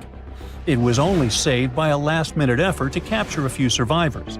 It went extinct in the wild. but ecologists managed to keep them in zoos for decades. And thankfully, there is great news. This year, things have improved for these guys, and now scientists released a handful of them in the jungles about 3,600 miles away. Another barely saved species is a Guam rail, also called coco by the locals. The poor thing can't even fly, a ground bird completely defenseless. Thankfully, people relocated these guys on other islands and helped them make it. But the true horror of the brown tree snake wasn't just its hunger, it was its stubbornness. Now, most predators only eat what they need, but brown tree snakes? They stop at nothing. These guys have zero chill. They'll go for animals that are too big for them to swallow. They'll try to eat random stuff like trash. And if they realize that they literally took a bigger chunk than they could bite, they'll just leave the leftovers to rot. It's horrifying. When researchers were trying to understand why the birds were disappearing suddenly, they gave them tiny radio transmitters to track their movements. But every time scientists went to check on tagged birds, they kept finding the tracking signals inside the snakes, or in bodies left by the snakes. Oh, and now these snakes have nothing to eat. Millions of them. You'd think they'd just give up, but nope, they decided to change their diet. Rats, lizards, garbage, each other. Yep, these guys aren't picky. What's even crazier is that it was just the beginning. Birds aren't just there to sing pretty songs. They eat things like bugs and help keep nature in balance. And when they disappear, you can tell because something starts taking their place. Spiders. Guam's spider population absolutely exploded. The place is drowning in silky webs and creepy little legs. Especially the banana spiders. Giant golden-bellied creatures that build sprawling webs bigger than anything seen on other islands. Or the huntsman spiders, the size of a human hand. Like the name hints, they chase their prey down the island, skittering across the jungle floor, and use fangs to inject venom quickly. Tiny Argyle Road spiders are also lurking among them. These are sneaky little thieves that steal food from their much bigger neighbors. Sometimes they even eat those neighbors. And finally, the tent web spiders, whose webs are like entire cities. They create a single mass of silk where dozens, sometimes hundreds of spiders live together. Some ecologists call them condo webs, like some multi-level apartment complexes. These condo webs stretch from the ground all the way up to the jungle canopy, so the forest starts looking like a Halloween party. You can wrap into these things like a mummy. It became so common that hikers started carrying spider sticks, long branches used to sweep away the webs before they got caught in their faces and clothes. Recently, in 2012, they finally decided to count all these guys. Well, you'd never guess it. From 500 to 730 million eight-legged creatures in the jungle. The island has 40 times more of them than other places nearby, like islands of Rota, Tinian, and Saipan combined. And that's a low estimate, because some webs are not within an arm's reach. And these guys keep evolving too. The banana spiders usually weave something called a stabilimentum. It's a zigzag pattern of thick white silk woven through the web. Though scientists aren't entirely sure why they do it. Maybe it strengthens the web or makes them look bigger or scarier. The strongest theory is that it warns birds. The bright, thick pattern tells them not to fly around here because they'll ruin everything. Oh, but on Guam, you don't have to worry about the birds at all. So now they stop decorating their webs entirely. The worst part is that no one really knows how to fix this. To protect one of the species called the Micronesian starling, ecologists built nest boxes, safe enclosed spaces where the birds could raise their chicks. To make sure snakes couldn't reach them, they installed smooth metal poles beneath called baffles. The idea was simple. The poles were too wide, too slippery. The snakes wouldn't be able to climb them. Well, that was the hope. These brown tree snakes decided to lasso the poles instead of climbing them. One snake, thin as a rope, wrapped itself completely around the metal cylinder, coiling into a loop. Then it began shimmying up the pole. Scientists only discovered this in 2021. They've never seen a snake pull this one before. They literally refuse to leave the birds alone. Humans have tried everything: trapping them, building barriers, scouring the forest with flashlights at night, setting up fences. But nothing has worked, so far. There are just way too many of those guys, and they're all too smart. Now, just so you know, the U.S. spends nearly $4 million every year trying to control this disaster. But the only real success is a single tiny patch of land at Andersen Air Force Base. Scientists managed to drive down the snake population there using bait. But the truth is slowly sinking in. The snakes aren't leaving. Humans can send rockets to space, but this is too much. That also means that Guam Island will start looking entirely different soon. Guam's forests always felt mysterious and kind of creepy, even without the invaders. There's no soil, no soft place to step. Instead, it's all jagged, broken limestone. Everything is full of razor-sharp rock left behind by an ancient coral reef. It was being pushed up over millions of years. Trees force their roots into the cracks. Everything is packed with twisting and curling plants. Breadfruit trees, prehistoric-looking cycads, spiky pandanus trees.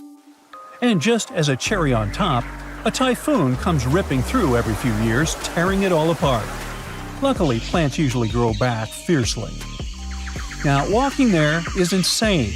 It feels like walking in the sea, though instead of balancing on waves, you're trying not to trip and gash your shins open on the sharp rocks beneath you. You have to think through every step. But now, things are going to get so much worse. 70% of Guam's trees relied on birds to carry their seeds, spreading them far and wide. So, without the help of birds, the trees drop their fruit directly to the ground, where it sits and rots. So nothing grows. Well, perhaps the invaders' rule over Guam may last forever, and soon this place won't be friendly to tourists at all.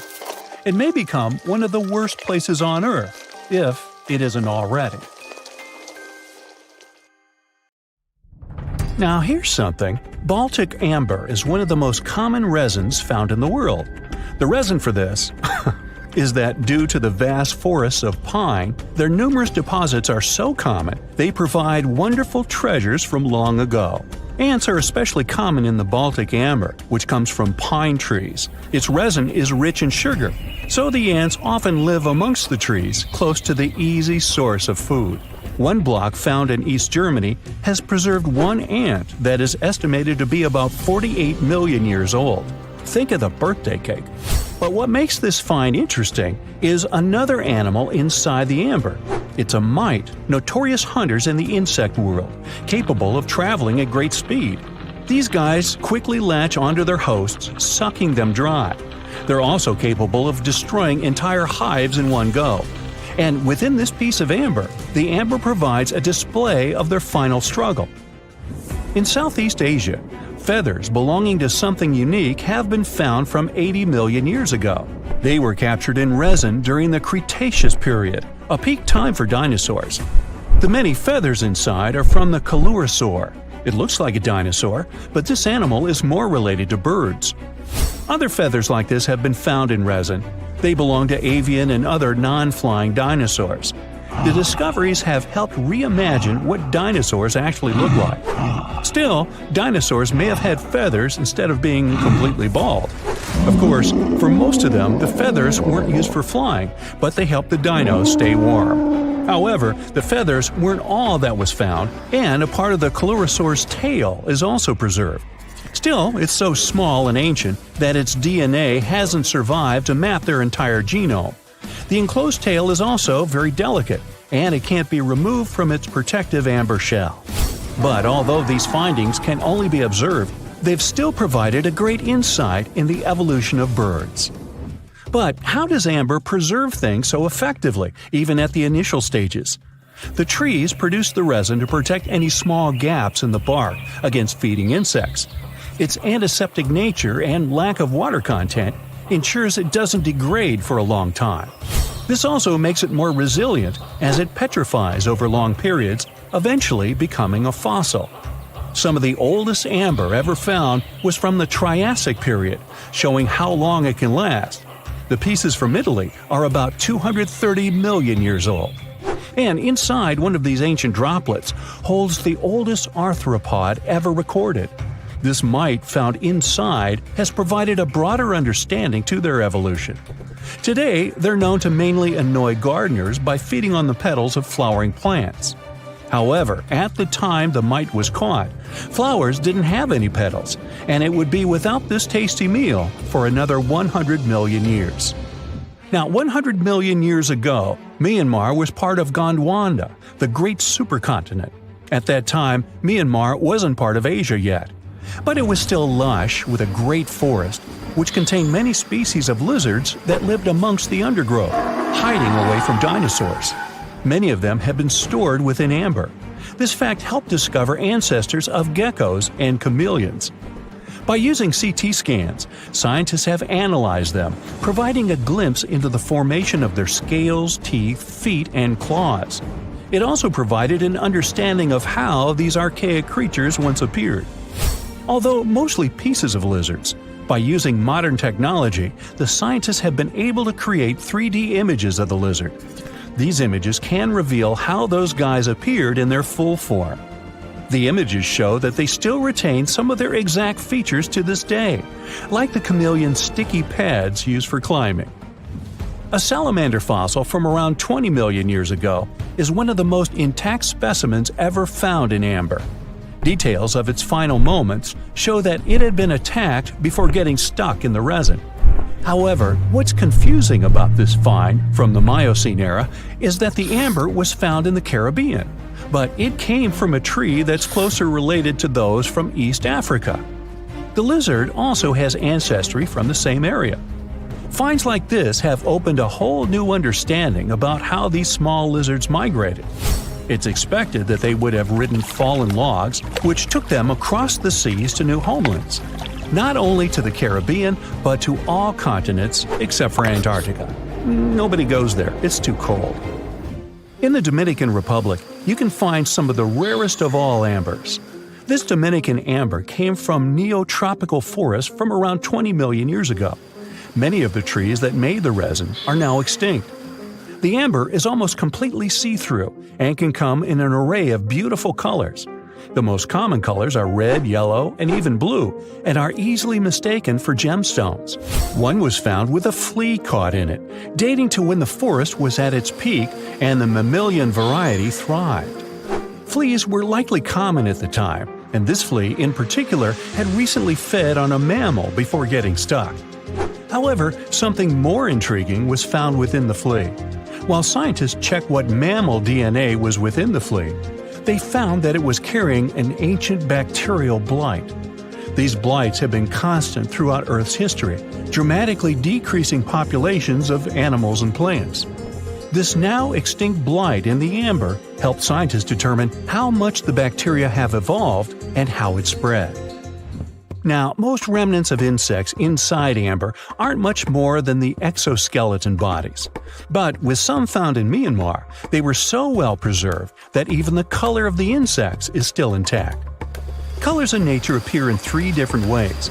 The first is bioluminescence, that's produced by a chemical reaction within a living organism. The second is about pigments, where the color appears in an animal or plant tissue.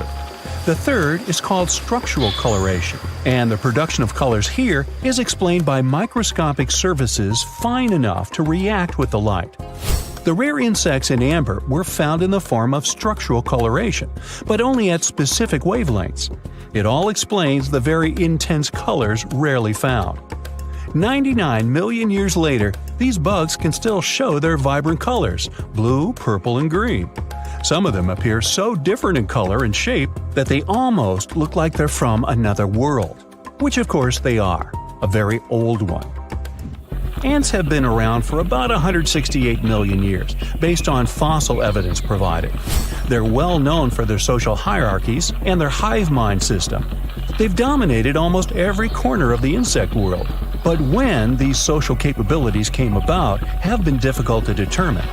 Yet, recently, amber dated from 100 million years ago has shed some light into their evolution. Several amber pieces have preserved various ant types, including the worker ants, guardian or soldier ants, and even a queen ant. Before these pieces were found, it was estimated their social nature occurred millions of years later. A piece of amber, dated 100 million years ago, helped shed light on the evolution of birds. A perfectly preserved bird that hatched preserved in amber was already equipped with its flight feathers. With the earlier physical abilities, they would be capable of moving around the nest by themselves at a very young age, and it's expected they could search for their own food almost immediately. But as birds continue to evolve and spend more time in the skies, their brain developed larger for their cognitive abilities.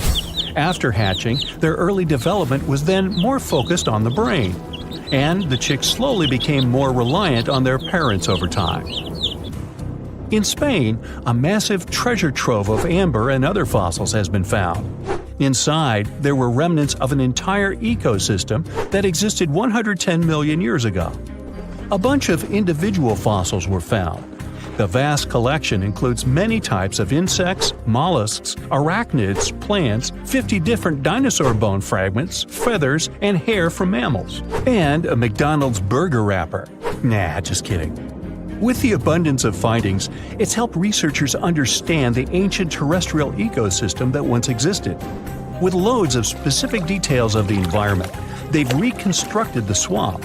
This way, it's now possible to experience what it was like in the world of dinosaurs.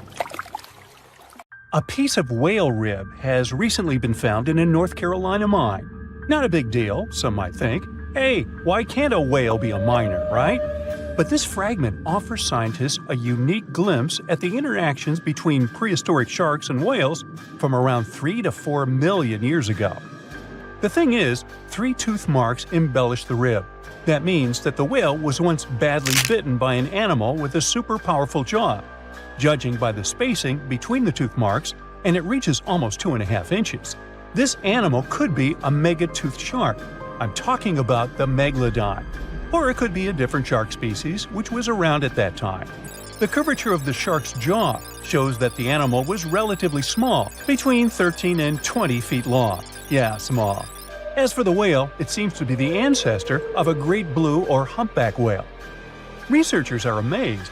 You don't usually expect to find evidence of animal interaction and behavior preserved in the fossil record.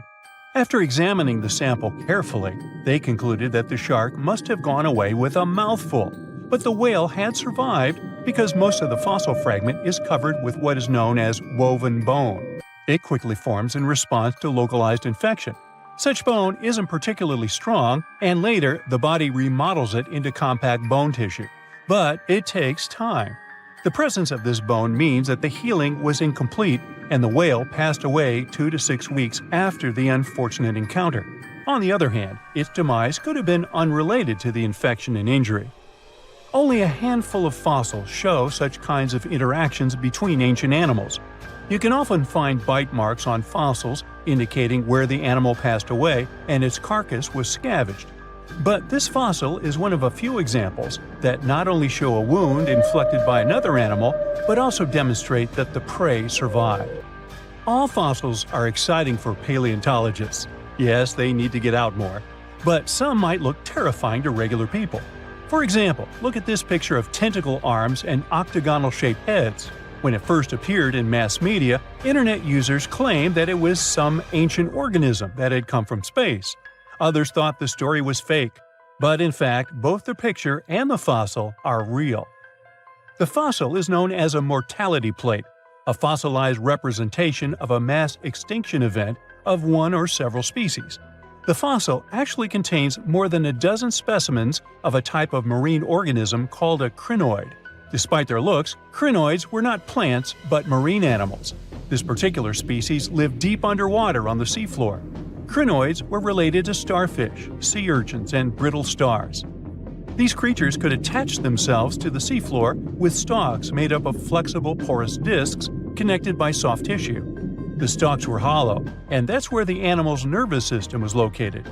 Crinoids absorbed oxygen through thin-walled tube feet. The creatures usually reached the length of more than 8 inches and had 5 arms lined with leathery-looking, tentacle-like structures. They fed on plankton and sloughed off organic material. Now, even though these fossil finds seem to be super exciting, few creatures in the fossil record confuse scientists as much as the Tully monster. This curious sea creature sported a toothy, trunk-like snout and eyes splayed out on a rigid rod. But the most bizarre thing? It has been impossible to classify.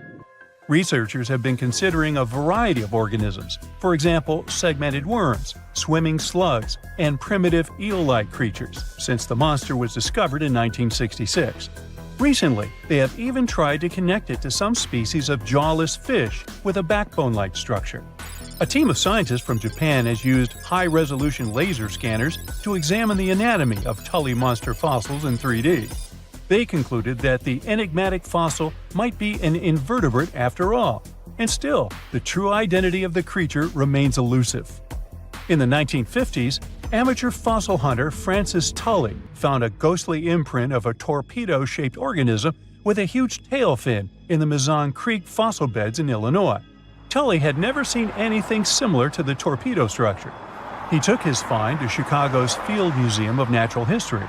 Paleontologists working there were baffled as well. Since then, scientists haven't been able to determine where the creature fits on the phylogenetic family tree, or where they should spend Thanksgiving. In 1741, an explorer and captain named Vitus Johansen Bering led an expedition to map the coast of Alaska. The ship he was on got shipwrecked on what later became known as Bering Island, and they got hungry. Half the crew survived thanks to the discovery of an extremely large sea cow.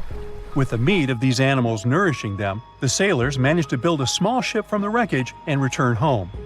On their way back, a scientist who was among them spent his time documenting the animals and plants they had found. The sea cow was particularly interesting because without it, the crew wouldn't have survived.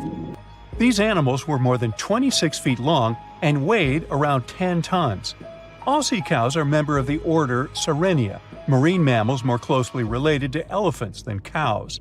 The scientists described them as having black skin, a small head, and stubby forelimbs. Those sea cows floated on the water's surface, munching on kelp. After the information about these animals became widespread, sea otter fur trading expeditions made use of that convenient depot en route. Sea cows were docile and could be easily hunted. Long story short, within 27 years after the scientists mentioned those animals, they were driven to extinction. But it's not the saddest part. The fossil record reveals a much deeper and darker history. Fossils of sea cows have been discovered all over the world, from Japan to Mexico. It means that the animal once thrived in the vast kelp beds around the entire North Pacific Rim. That small population discovered by the expedition was probably the last remains of a once much larger and way healthier population. More likely, Aboriginal hunting had already reduced the numbers of these animals to near extinction levels, and the final blow came from Western hunters. The living close relatives of those ancient sea cows are rarely hunted today. Still, they're under threat of extinction themselves. To some, this amazing fossil might look a bit disturbing. Slaves' lentils are fossils that belong to animals called nummelites. They lived and thrived in a warm, shallow sea covering part of Egypt around 40 million years ago. The name nummelites hints at the fact that larger specimens resemble coins, and in Egyptian folklore, they're even referred to as angel's money. These creatures have a simple, single-celled structure, which contrasts with their super intricate skeleton. Look at this series of spiral overlapping whorls. Each whorl is divided into countless tiny chambers. Nummelites can grow to be 4 inches in diameter, and still, they are the fossils of single-celled animals related to amoeba.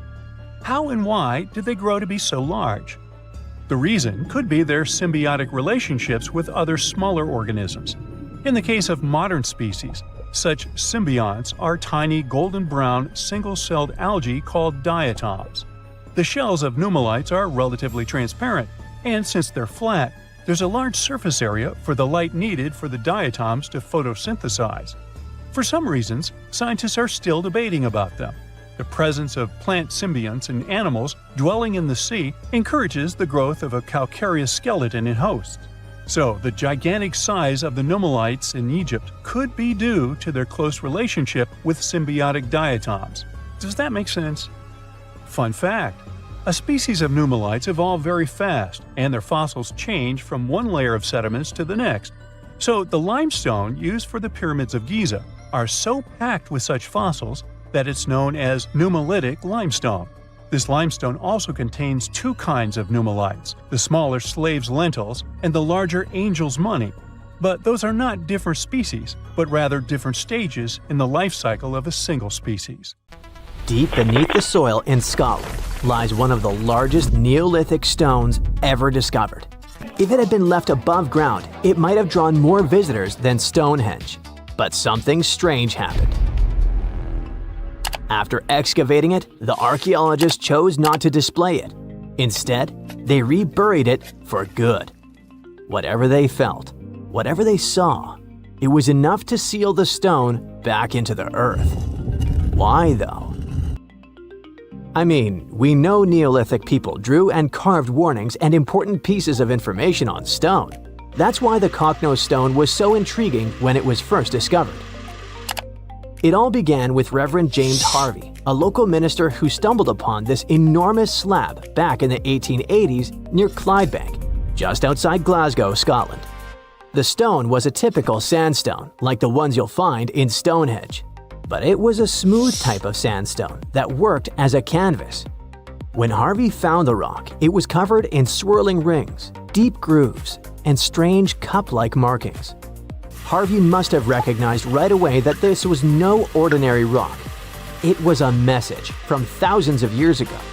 As a matter of fact, it was a message straight from 3000 BCE. Cockno means little cups in Gaelic. The ones who named it were literally describing what they were seeing: rings upon connecting rings. These drawings have sparked so many theories. Some experts see them as the earliest forms of written language, like abstract codes that predate words. And then there are those who think the stone holds a map of the sky, a way for Neolithic people to track the sun, moon, and stars. Like the pyramids of Giza, which some people believe are hauntingly aligned with the constellation of Orion. The cups and markings on the Cocknose stone could be aligned with some special constellation. The most bizarre theory is the one that says the stone was used as a portal. One of the scientists says that locals believed that the drawings could indicate this was a place to be reborn, a place where people could sink into the earth, only to be born again. In this life or in the afterlife. If that were true, maybe that's why they hid it, right? Not quite. In the 1930s, an archaeologist named Ludovic Mann heard about the rock and decided to visit it. This guy had an unusual idea and decided to take paint to the site and paint over the markings on the stone's surface. His weird idea had a deeper meaning though.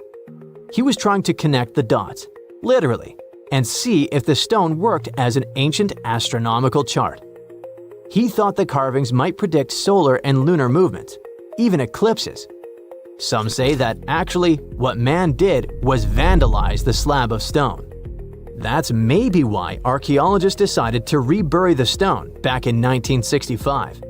They noticed markings of graffiti and erosion from the climate and agreed that it was best kept safe under the ground. The Cocknose stone stretches roughly 43 feet by 26 feet. That's almost the size of a bus. What sets the Cocknose stone apart from other slabs of rock is how clear and complex its carvings are. Many scientists call it one of the best examples of this prehistoric art in all of Europe. The patterns that show up there can also be found at various Neolithic sites across Europe and beyond, such as Greece, France, Australia, Spain, Italy, and much more. They all share similar cup and ring markings. To be clearer, this type of prehistoric art is also known as a petroglyph.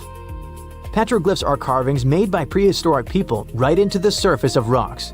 Instead of using paint, they chipped, scratched, or pecked at the stone to create images like animals, symbols, spirals, or scenes from daily life. Yet despite all the attention, no one has cracked the code on the Cocknose stone. Instead, this is what happened. For a while, it rested quietly beneath the soil until it was dramatically unearthed back in 2016. I say dramatically because this decision shook the archaeological community.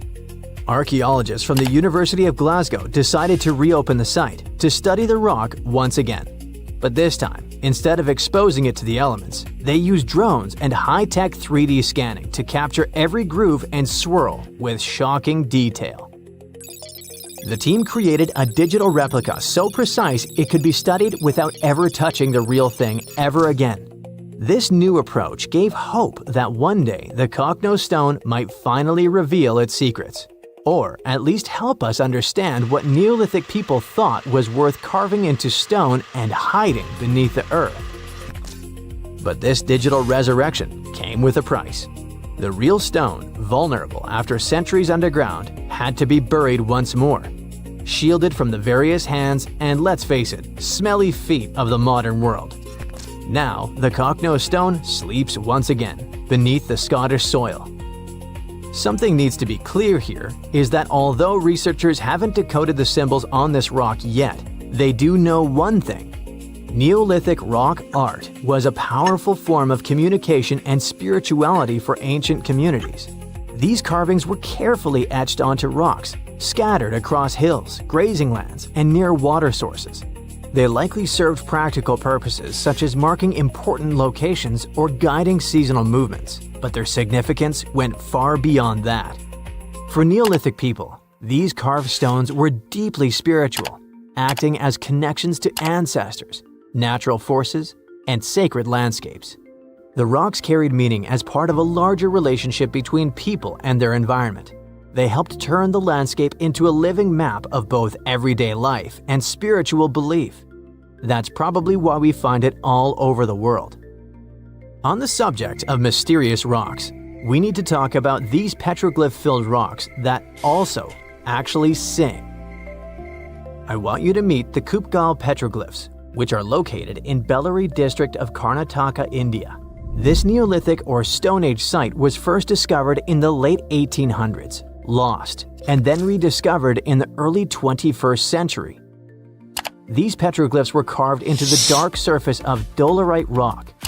Different from the soft and tender sandstone, the dolerite rock is a hard, dark volcanic rock formed from cooled magma. This fascinating rock art focuses mainly on cattle, specifically the long-horned humped variety we still see in the region today. These aren't just random doodles.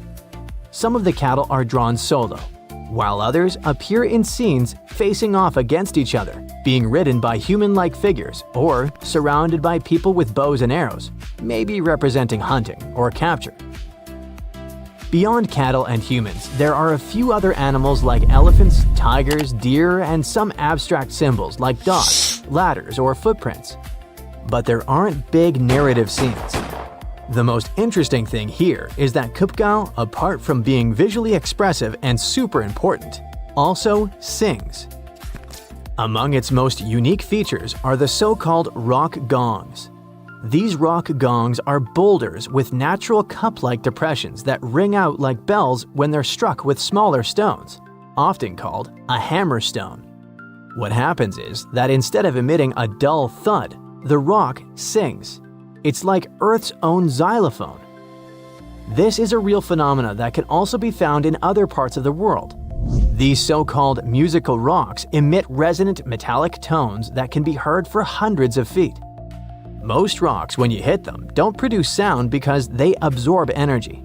But certain types of rocks, usually the harder ones, are more dense and at the same time elastic enough to vibrate when they're struck. In many ancient cultures, sound was used for more than mere entertainment. For many cultures, sound was used as a bridge to the divine. So researchers suggest that these gongs might have been used in spiritual ceremonies and gatherings. In 2011, scientists from Chile found a weird-looking fossil in Antarctica that looked like a squashed football. Almost 10 years later, the rock just sat on a shelf in Chile's National Museum of Natural History with no specific label. It went by The Thing in the museum because it looked like something from a science fiction movie. When the scientists finally got their hands on the strange fossil, It turned out it was actually a giant soft-shell egg from around 66 million years ago. This one is more than 11 inches long and 7 inches wide. A regular chicken egg is just 2.5 inches long, and an ostrich egg is almost 6 inches long for comparison. So, the thing won the title of the biggest soft-shell egg ever found and the second largest egg of any animal we know of.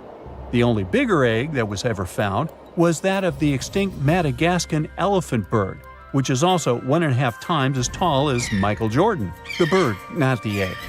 The Antarctic egg is also special because it's the first fossil ever found in this part of the world.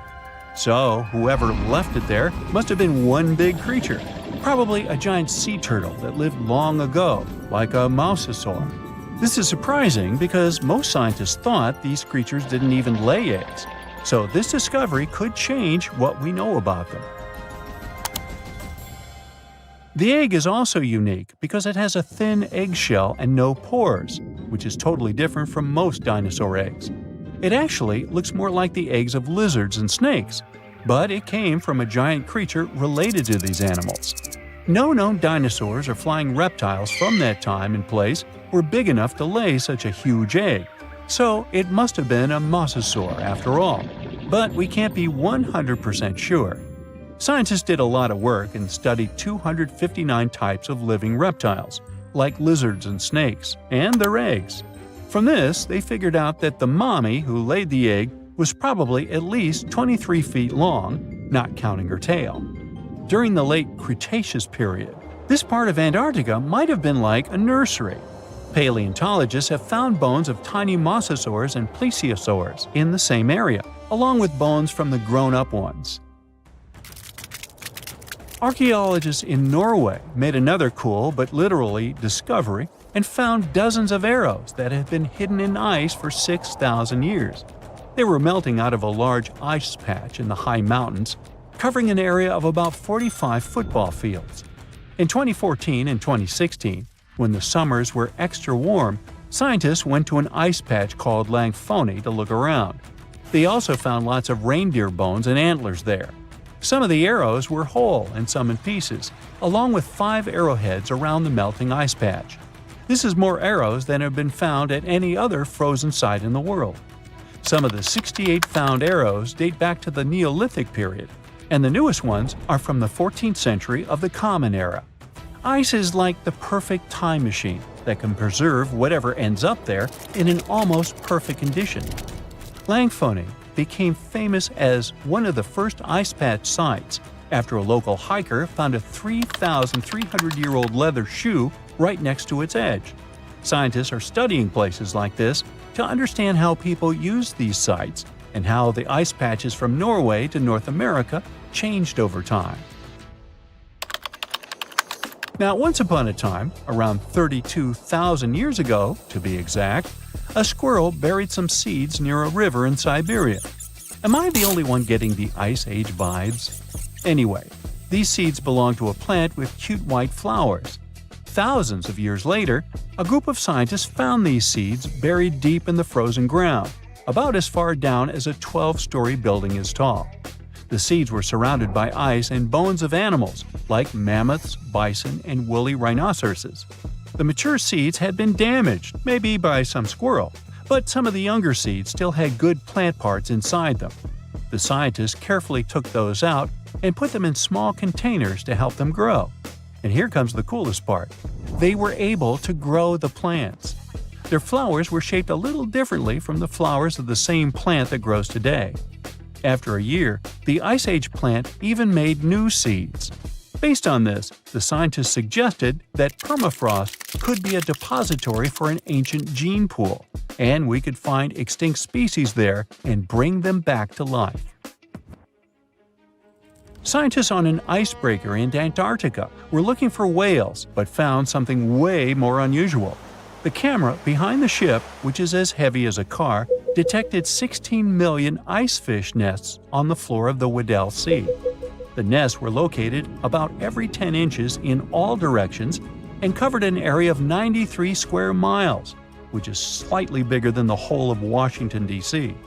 The colony even had a distinct border, which was a line in the sand. The scientists were in the area because they were studying a special spot in the ocean where the water was a little warmer than the water around it. In this warmer water, they found tiny animals called zooplankton near the top. When the young icefish hatch, they swim up to this area to eat the zooplankton before going back down to the seafloor to grow up and have their own offspring. Since there was so much food, it made sense to see icefish in this warm water. But they didn't expect to find such a huge number of icefish nests, much more than anyone had ever seen before. New Zealand's Antarctic Heritage Fund found some old photo negatives in a hut in Antarctica. They turned out to be unique images from the Ross Sea Party. It was a famous failed expedition led by Ernest Shackleton. He wanted to become the first person to cross Antarctica by land, from the Weddell Sea to the Ross Sea, passing through the South Pole. But things went wrong when their ship, the Aurora, was blown out to sea. They had to use the hut from another explorer, Captain Robert Falcon Scott. His goal was to be the first person to reach the North Pole, but sadly, he didn't succeed either. The negatives were made of cellulose nitrate and were found stuck together in the small box. The Trust took the negatives back to New Zealand, where they carefully separated them and discovered 22 hidden images.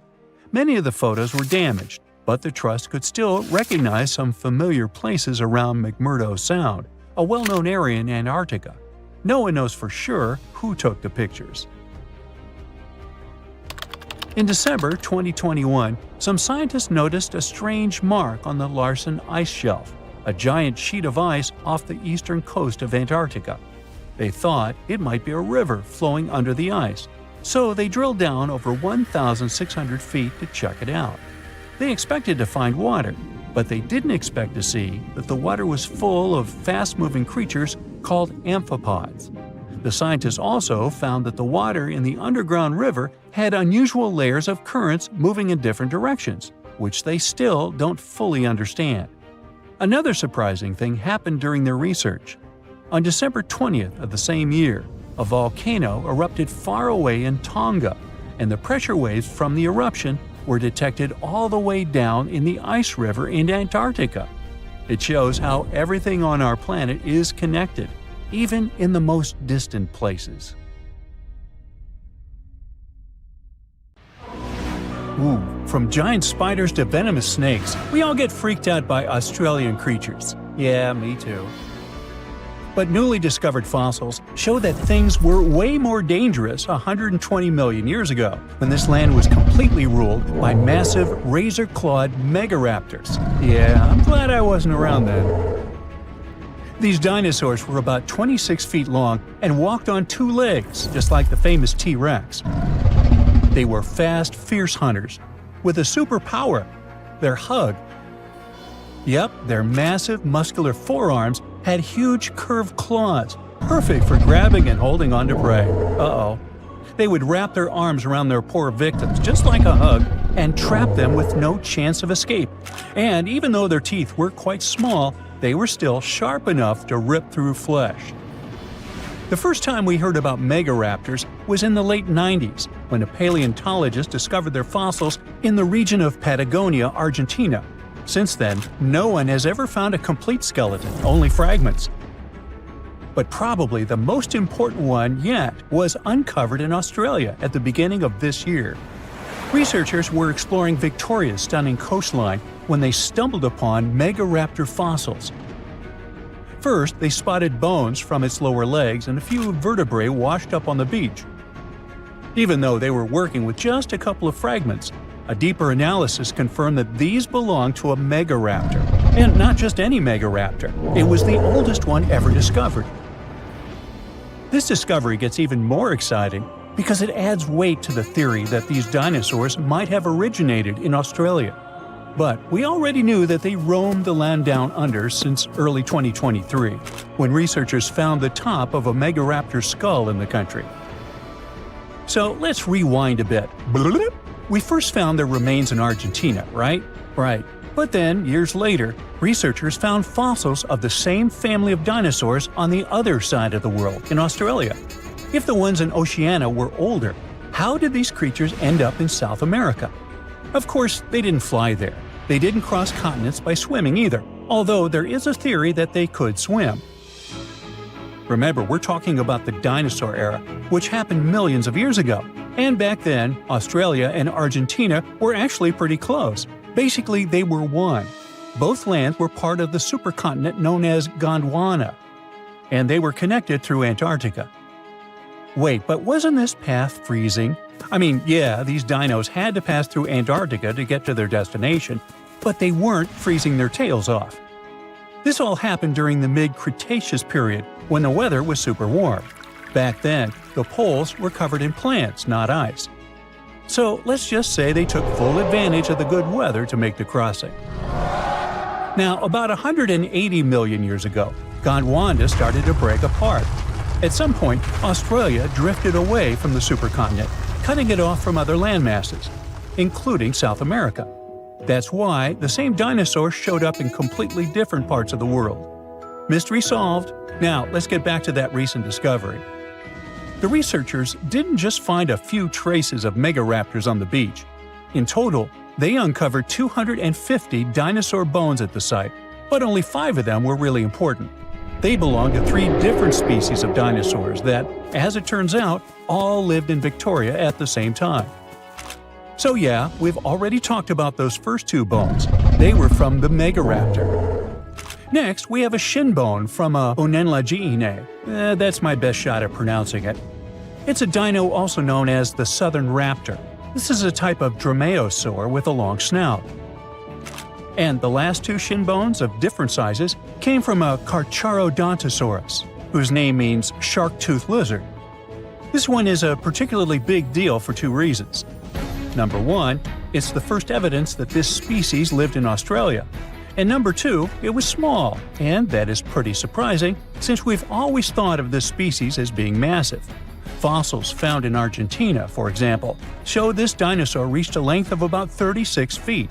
But the one in Australia was much smaller, measuring only around 6 to 10 feet long. And that's still plenty big. Basically, what we're saying is that the way predators were ranked in these 2 parts of the world was completely different. In South America, Carcharodontosaurs grew to massive T-Rex-sized giants, towering over megaraptors and dominating the landscape. But in Australia, it was the complete opposite. There, huge, powerful megaraptorids roamed the land alongside smaller Carcharodontosaurs. So the predator dynamic was different. And all of this just shows how unique the ecosystem in Victoria was back then. Although isolated dinosaur bones have been found in Western and South Australia, most of the fossils come from the eastern part of the country, like Queensland. And there, researchers dug up something really, really rare – a well-preserved dinosaur skull. The study shows that this bone belonged to the 4th discovered specimen of Titanosaur. This group includes those massive long-necked dinosaurs. They look like the Brachiosaurus, but some of them were even bigger, reaching 120 feet long. The skull, discovered in 2018, belongs to this guy, whose pronunciation is above my pay grade, and the research points out that it roamed the Earth around 98 million years ago. Thanks to this find, scientists were able to recreate for the very first time what its face might have looked like. Probably after checking out the illustration, they thought, hey, it looks a lot like its cousin. They were talking about another species of Titanosaur, this other unpronounceable guy. And guess where they used to live? Yep, in Argentina. So, this research also supports the theory that dinosaurs crossed between South America and Australia during the mid-Cretaceous period. Now, this wasn't the only secret buried in Queensland, though.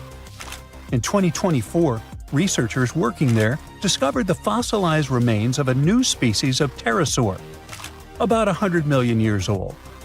These creatures were the first vertebrates that could actually fly, existing alongside dinosaurs. They were massive, powerful predators, with wingspans of up to 36 feet. But these remains belong to a new species within the pterosaur group, which they have named Kunamatata, or something similar. Compared to their cousins, they were on the smaller side, with a wingspan of about 15 feet. Still, that's bigger than a snowy albatross, the largest flying bird we have today. This species of pterosaurs were terrifying beasts, flying over the ocean to hunt for prey. Once they spotted their victim, they'd snap open their 60-centimeter jaws, filled with sharp spike-like teeth, and, well, I guess there was no escaping that. The last incredible discovery we're talking about today also comes from Queensland. For over 20 years, students walked past a plain-looking rock at Biloela State High School completely unaware that it held 66 dinosaur footprints, and they date back about 200 million years. These prints were made by a group of these Latin-named guys. They were small dinosaurs with 3 toes on each foot, and it seems like they were all over Queensland around that early Jurassic period. The rock they found at the school worked like a snapshot, giving us a better idea of what these dinosaurs were like and how they behaved. After taking a closer look, researchers found that the footprints came from 47 individual dinosaurs. This group was probably walking along or maybe crossing a waterway when their footprints got marked in the white clay. And the study also discovered that they were likely moving at less than 4 miles per hour at the time. So we only discovered those marks in Australia. But fossils of the same species found in other countries showed that they had these long legs, a big chunky body, short arms, and this tiny head with a beak. But honestly, they don't sound as scary when you realize they only ate plants. Whew. Something exciting and kinda unexpected popped out among the rocks of the Ica Valley in Peru. The bones of a really old whale that lived almost 40 million years ago. At first, no one was really impressed because the bones they found were big and weirdly shaped, so people just thought they were looking at giant boulders. I mean, that's cool too, but things got way better when they realized those were the remains of a very large ancient animal that roamed along the coast of ancient Peru. Plus, it was probably the heaviest creature that ever lived. Sorry, blue whale, I know you worked hard to get to the top. The length of over 100 feet and weight of more than 200 tons brought you the status of the biggest animal on our planet. But it seems you've held the title long enough. Time to hand it over to our next candidate, and that one's really gigantic. This ocean beast was probably shorter than the blue whale, but heavier, with a weight that could be between 93 tons and 370 tons. If it's closer to the higher number, it'll make Paracetus the biggest animal ever known to have lived on Earth. And it seems its weight was the result of having extremely thick, dense bones. You can see such bones today in manatees or some other early whales. Dense bones are a great tool for such marine mammals. This feature makes them heavy and allows them to stay submerged most of the time. But at the same time, if their body was too heavy, they would end up sinking all the time, and they would waste too much energy to move back up to the surface. So, to avoid sinking, marine mammals need to have enough lighter tissues, like muscles and fat, to help them float in the water without using too much energy. Now, scientists didn't have the whole skeleton, which makes it hard to tell how big the animal was. But they used the ratio of the heavy bones to the lighter tissues in other marine mammals to estimate the overall weight of this giant ancient whale. Experts found these fossils about 13 years ago and spent the next decade freeing the whale from the rock. Its anatomy and age showed this whale was a cousin of Basilosaurus, a whale that had a long snout full of sharp teeth, and a sleek body similar to that of an eel. Even if Paracetus wasn't bigger than the blue whale, it was still a giant that ruled the ocean depths. Unlike modern whales, there's a possibility that this ancient fellow was a predator that liked to go after bigger prey. And this also changes how we see the history of whales. Scientists used to think these magnificent creatures became really big about 5 million years ago when they started eating lots of small creatures. But here's the proof that giant whales existed even before that. But it's still unclear how this whale managed to find enough food to sustain its enormous body. Plus, it's still hard to tell what exactly this ancient creature had on its menu. It was pretty large and not such a fast swimmer, so it's possible it searched for food in shallow waters. Then it probably ate crustaceans, clams, or some other small animals hiding in the sand. One theory says it was a scavenger, which basically means it munched on remains of everything that would come its way. It's not so unusual to find marine animals in deserts. Many of these regions used to be covered with water anyway. The Sahara in Africa is a perfect example. About 50 to 100 million years ago, this was not a dry desert, but a shallow saltwater body called the Trans-Saharan Seaway. The land is not wet there anymore, of course, but people who lived in that area knew about it because they used to find old shells across the desert. The sea was about 164 feet deep. That sounds enough for a nice swim. Some would say this area looked like modern Puerto Rico, with lots of sun and shallow water. Mangrove forests were a common thing as well as seafloors covered with mollusks, like snails and clams. The marine sediment that was left behind after the sea had dried up is full of different fossils.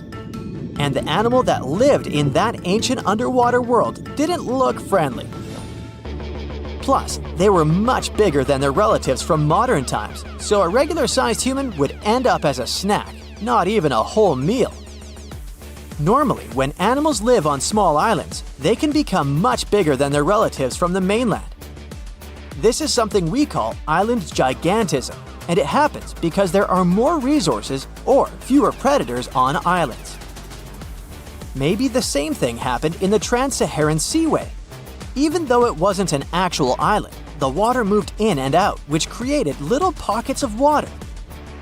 And specific conditions in these pockets might have helped animals grow bigger. So we're talking about giant sea snakes, catfish, and fish that no longer exist today. One had incredibly strong jaws, and the animal used them to eat hard things and even crush shells. Their teeth showed they were fierce predators other animals had every reason to be afraid of. They went through some changes when it came to diet, similar to some types of piranhas. And the competition to get to the top of the food chain wasn't a joke. Not when there were also such large predators as sharks, crocodiles, and ancient relatives of elephants. Sahara went through different phases. If you could use a time machine and take a peek at Earth's largest hot desert as it was about 6,000 years ago, you wouldn't have to struggle with sand and heat. You'd have a nice walk through a green and pretty lush place. In the past, people who lived in that area didn't leave drawings on cave walls that showed camels, sand dunes, and scorpions. All those things you'd see in today's Sahara. Instead, they drew crocodiles. That's additional evidence that the Sahara used to have a lot of water and plants enough to support these big yet scary animals. Around 3 billion years ago, Earth might have been mostly covered with water. Today, it's about 71% of its surface, but it seems that our planet used to be a giant ocean world with no continents at all, just some scattered islands. Scientists studied special rocks in Western Australia that formed in a place deep under the ocean called a hydrothermal vent system. To explain this better, it's important to mention two common oxygen types, O16 and O18. O18 is heavier because it has extra neutrons. O16 evaporates from water more easily, and as researchers studied an old ocean floor, they found a lot of O18, more than in today's oceans. This way, they realized ancient Earth had less dry land than Earth today. Australia is a good spot to conduct these studies because a long time ago, it also used to be a beautiful place with large animals and lush rainforests. But as time went by, the land became drier and Australia had more deserts formed, such as the Great Victoria Desert. Rainforest remained only on the edges of the continent. What happens with deserts across the globe is called desertification.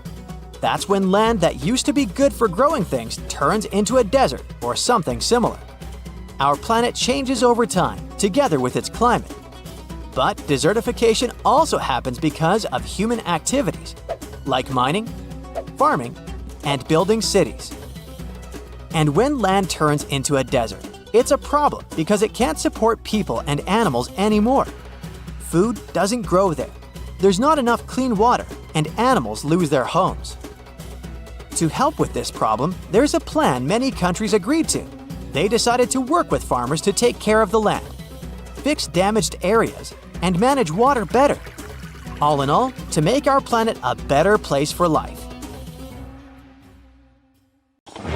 Back in 1912, British newspapers were buzzing with one bold claim: the first humans appeared in Britain, not Africa. It felt like history itself had been rewritten, and everyone bought into it.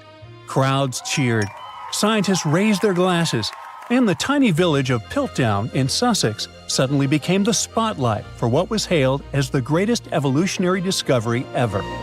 It all happened thanks to this guy, Charles Dawson, a curious amateur archaeologist who was dreaming of making a name in science. He claimed he had found bone fragments of a transitional creature between apes and humans.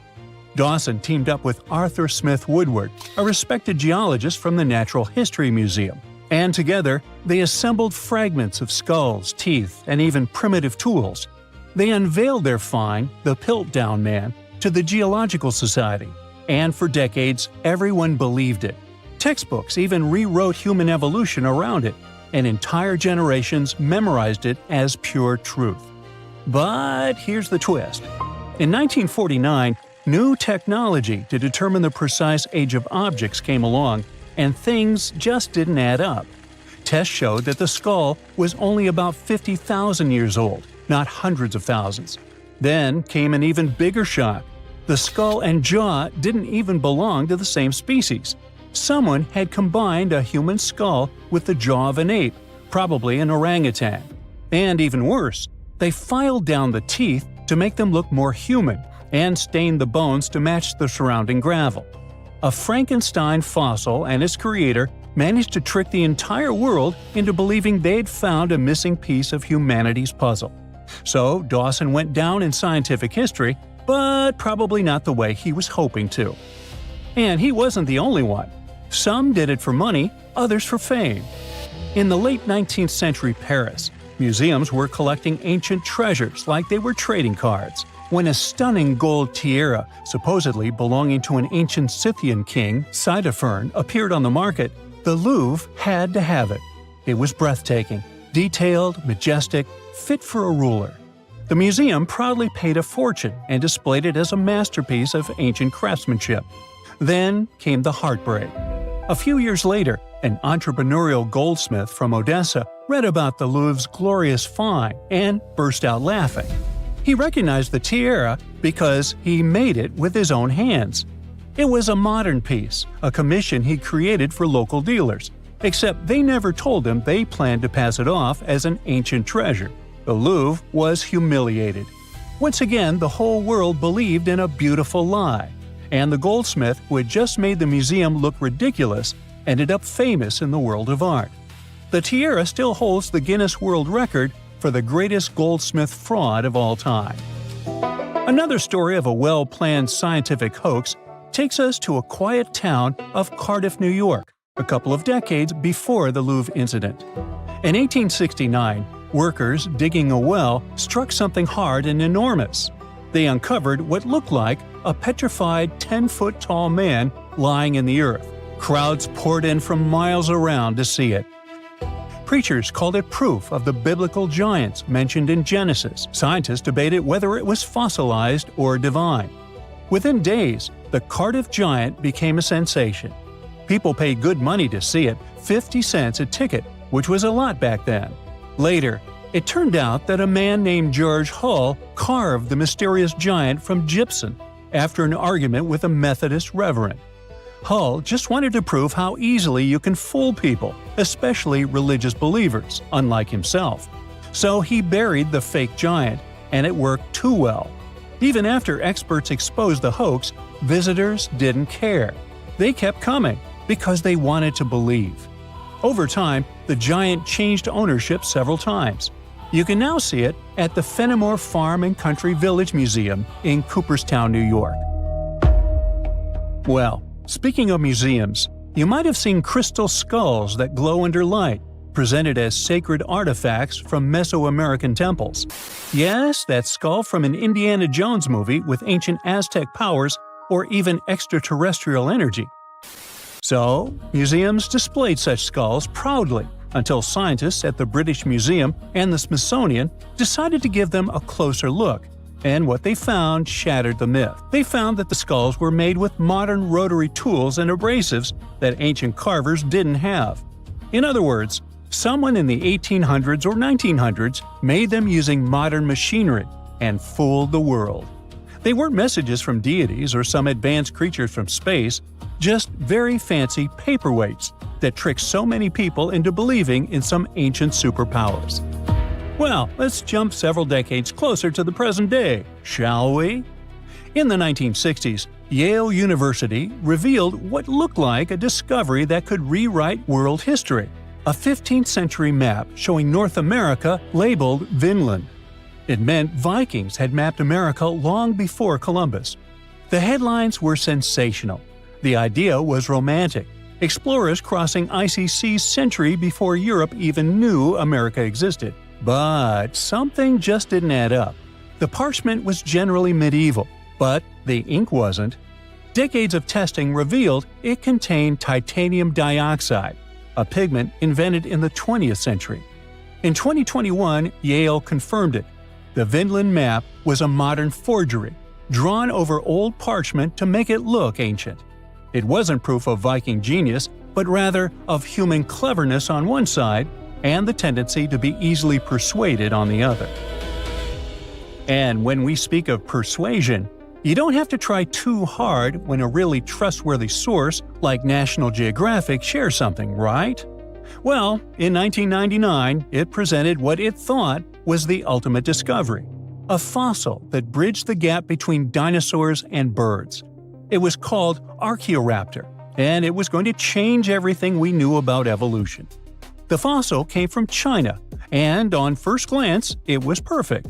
A dinosaur tail, bird-like wings, and bones that seemed to tell the story of flight's evolution. But soon, paleontologists started whispering. The bones didn't quite line up. CT scans revealed the ugly truth. It was literally glued together from parts of different species. A dinosaur tail from one fossil, a bird body from another. Someone had Frankensteined the fossils to make a more valuable specimen. The embarrassment hit hard, especially for National Geographic, which had built an entire story around a fake the world liked to believe. Now, if you think scientific hoaxes are all in the past because of all the 20th century high-tech, here's a surprise for you. In 2020, the Museum of the Bible in Washington, D.C. made a stunning confession. All 16 fragments of its prized Dead Sea Scroll collection were modern forgeries. They'd spent millions acquiring what they thought were sacred 2,000-year-old texts, only to learn they were made of ancient leather painted with modern ink. The forgery was so advanced that even experts were fooled at first. But after detailed forensic tests, it became clear the holy relics were anything but holy. It wasn't just about money, it was about faith. Thousands of visitors had stood in front of those glass cases, feeling awe, reverence, and connection, only to learn it was a show built on lies. And finally, it's time for one of the eeriest hoaxes of all.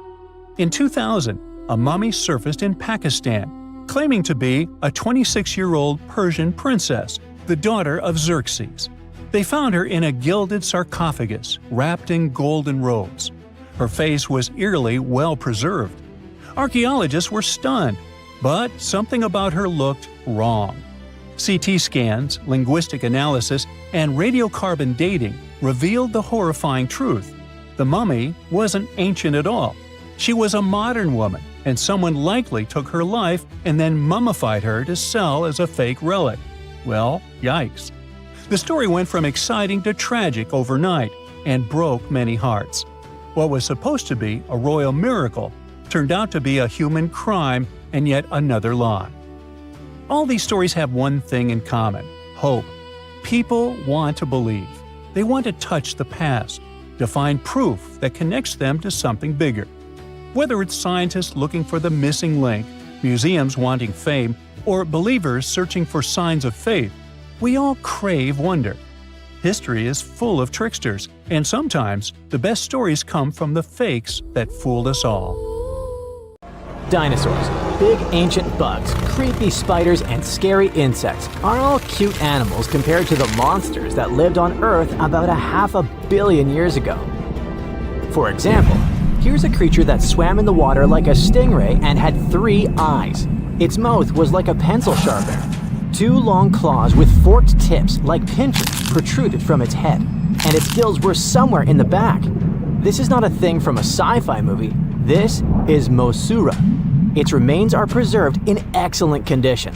Let's look at it more closely and study other similar monsters. The Cambrian Explosion. Remember this name. This period is also called the biological Big Bang, the time when a huge number of different living creatures began to appear in the ocean, large, small, and tiny. The ancestors of almost all modern animal groups were most likely born during the Cambrian Explosion, which lasted from 541 to 485 million years ago. It was a time when the first truly effective and terrifying predators appeared on Earth. One of them was Mosura. It's only the size of an index finger, but you would never want to meet such a creature while swimming in the sea. It's scary to imagine what it could do with its pencil sharpener-shaped mouth. And you probably wouldn't be able to hide from it because, come on, it had 2 eyes on the sides and 1 big eye on its forehead. Mosura belonged to a group of arthropods. Scientists called it a sea moth since it reminded them of a moth. This thing used a flap-like apparatus similar to wings to float in the water like a stingray.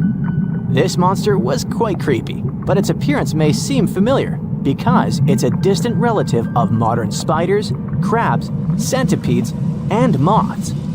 Scientists found several 506 million-year-old Mosura fossils, but unlike many other similar finds, these ones have been preserved in excellent condition.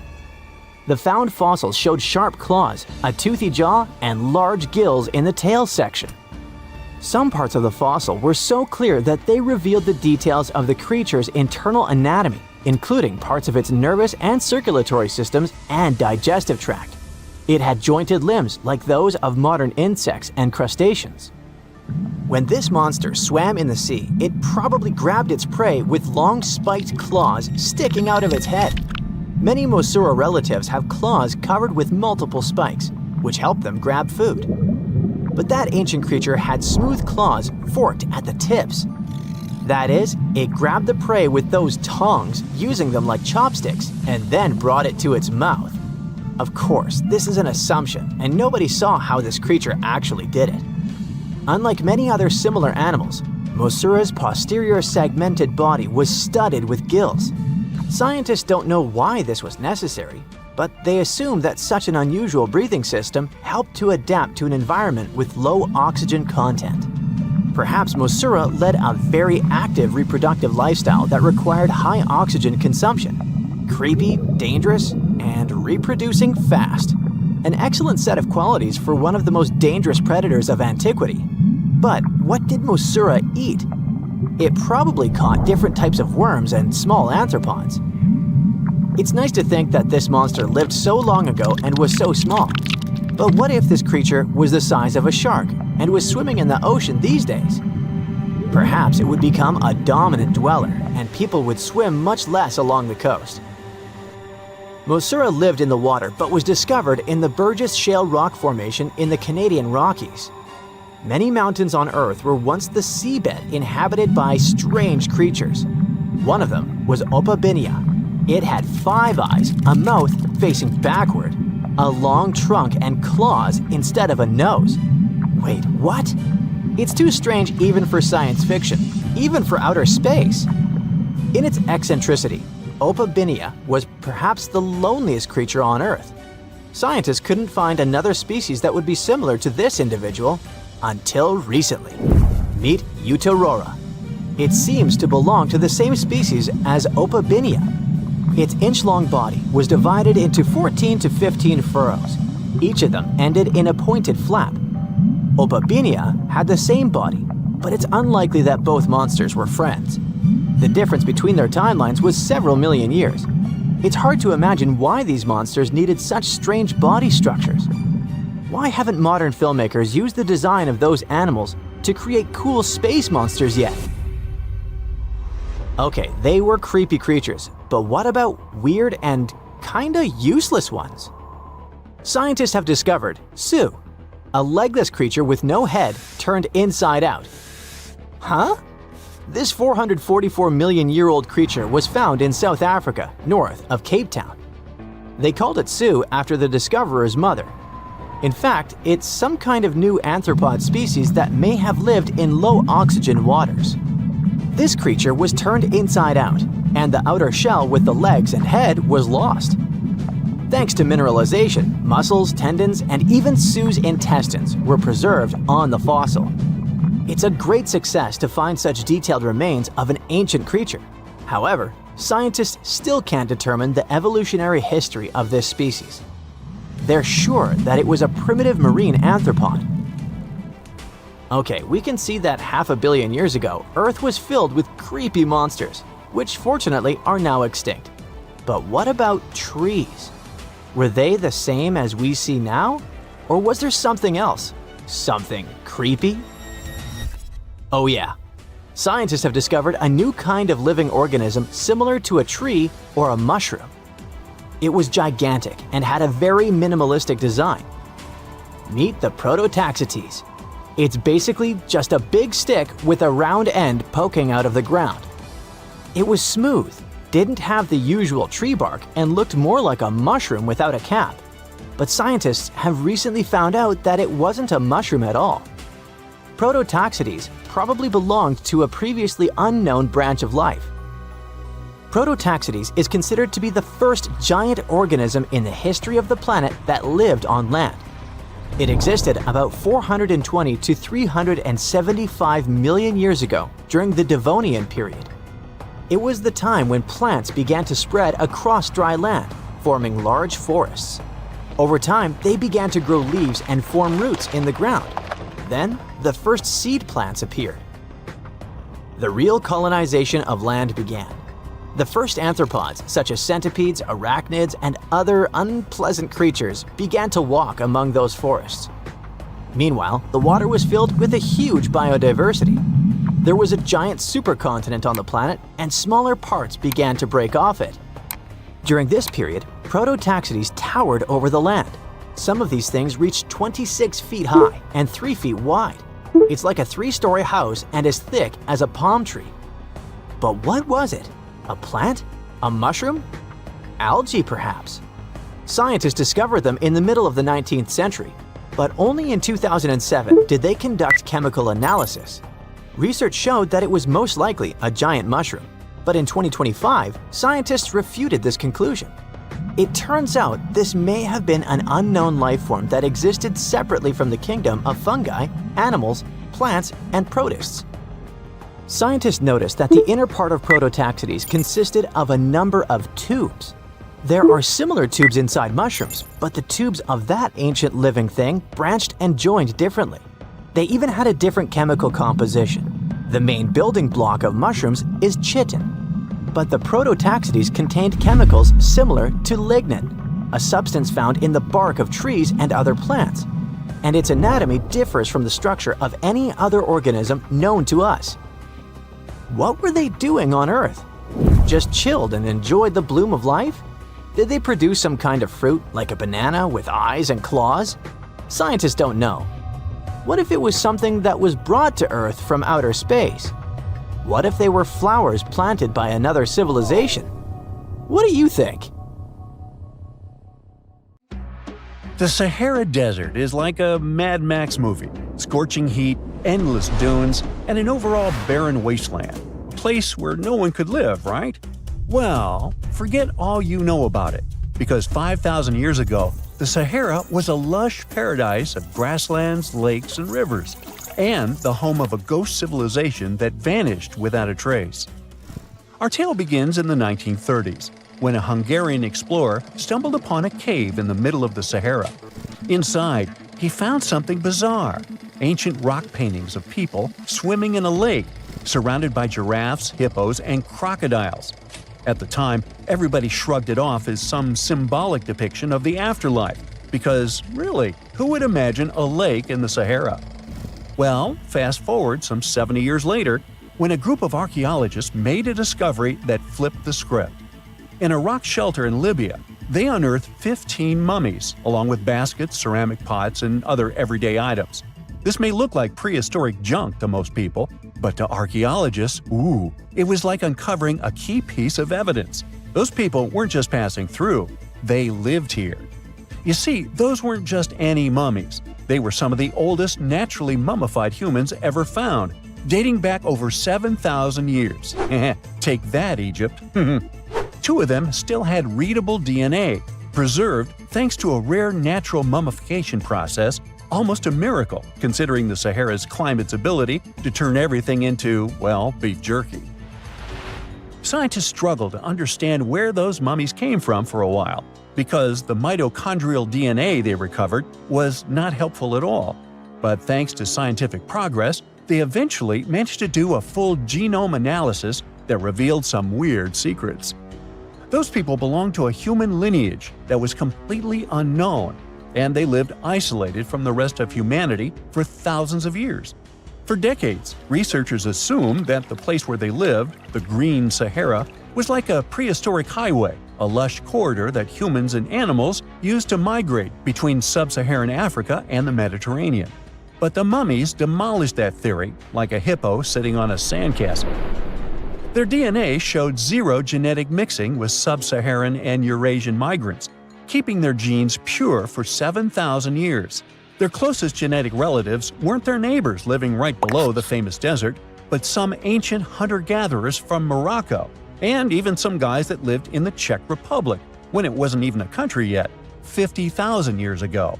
We're not out of the woods yet, because those mummies also carried some teeny-tiny traces of Neanderthal DNA, just 10% of the amount found in modern Eurasians. Now, if you paid attention in school, then you know that Neanderthals lived in Europe and Asia, and early humans only mixed with them after migrating out of Africa. But those Green Sahara folks never left Africa. So how did they get Neanderthal genes? The leading theory is that their ancestors mingled with Neanderthals in North Africa 50,000 years ago before settling in the Sahara and cutting off contact with the outside world.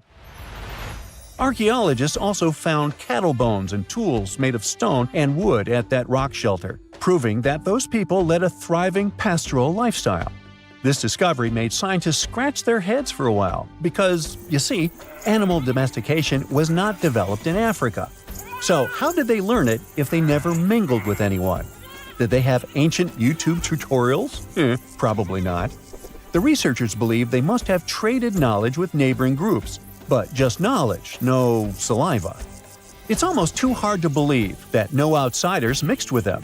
After all, who wouldn't want to live in a thriving civilization in the middle of a green paradise, drinking milk, eating meat, and even using animal blood as a protein source? Ooh, yummy.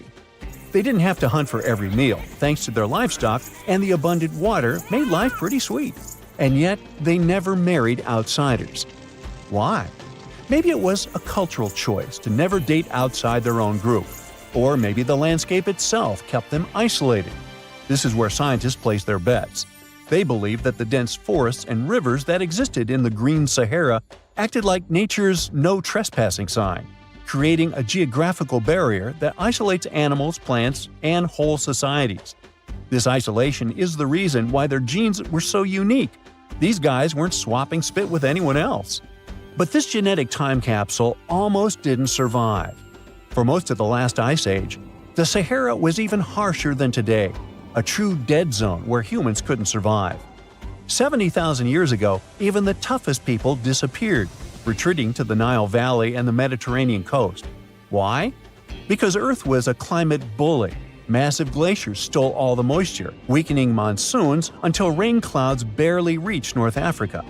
Then came the knockout punches. Armadas of icebergs flooded the North Atlantic, triggering devastating droughts each time. This was the Sahara's ultimate keep-out era. Now, you're probably wondering how in the world the Sahara turned green after all this, and then went back to being a desert again. Well, it all started 15,000 years ago, I wasn't around then, when Earth was shaking off the last ice age.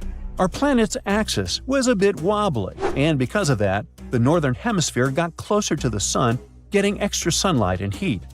This eternal summer turned North Africa into a giant moisture magnet, pulling water from the Atlantic and making it all rain down on the Sahara. The result of this ridiculous amount of rain was a lush savanna, complete with lakes the size of small countries. But the African humid period was not just a one-time miracle. The truth is, this eternal on and off switch between green and desert happened to the Sahara more than 230 times since the desert was born. During one of these events, the Sahara even expanded, getting bigger than it is today. So when the green Sahara showed up, you can bet it brought the ultimate ecosystem glow-up. This wasn't just a light dusting of grass. We're talking full makeover. The transformation was so complete, it even reshaped animal populations. Cheetahs suddenly struggled with the new prey dynamics, while rodents like the multi-mammate mouse thrived in the suddenly abundant grasslands. But don't pack your prehistoric swim trunks just yet. This paradise had teeth. The Sahara was an ecological maze of crocodile-infested rivers, malaria-carrying mosquitoes, and big cats lurking in the tall grass. Crossing it would have been like playing a real-life game of Hungry Hungry Hippos. This is probably why more groups didn't settle permanently. The Sahara's climate cycled between wet and dry every 20,000 years, hardly a stable zip code. For most ancient people, it was smarter to treat the green Sahara like an all-you-can-eat buffet, grab resources and leave before the desert returned.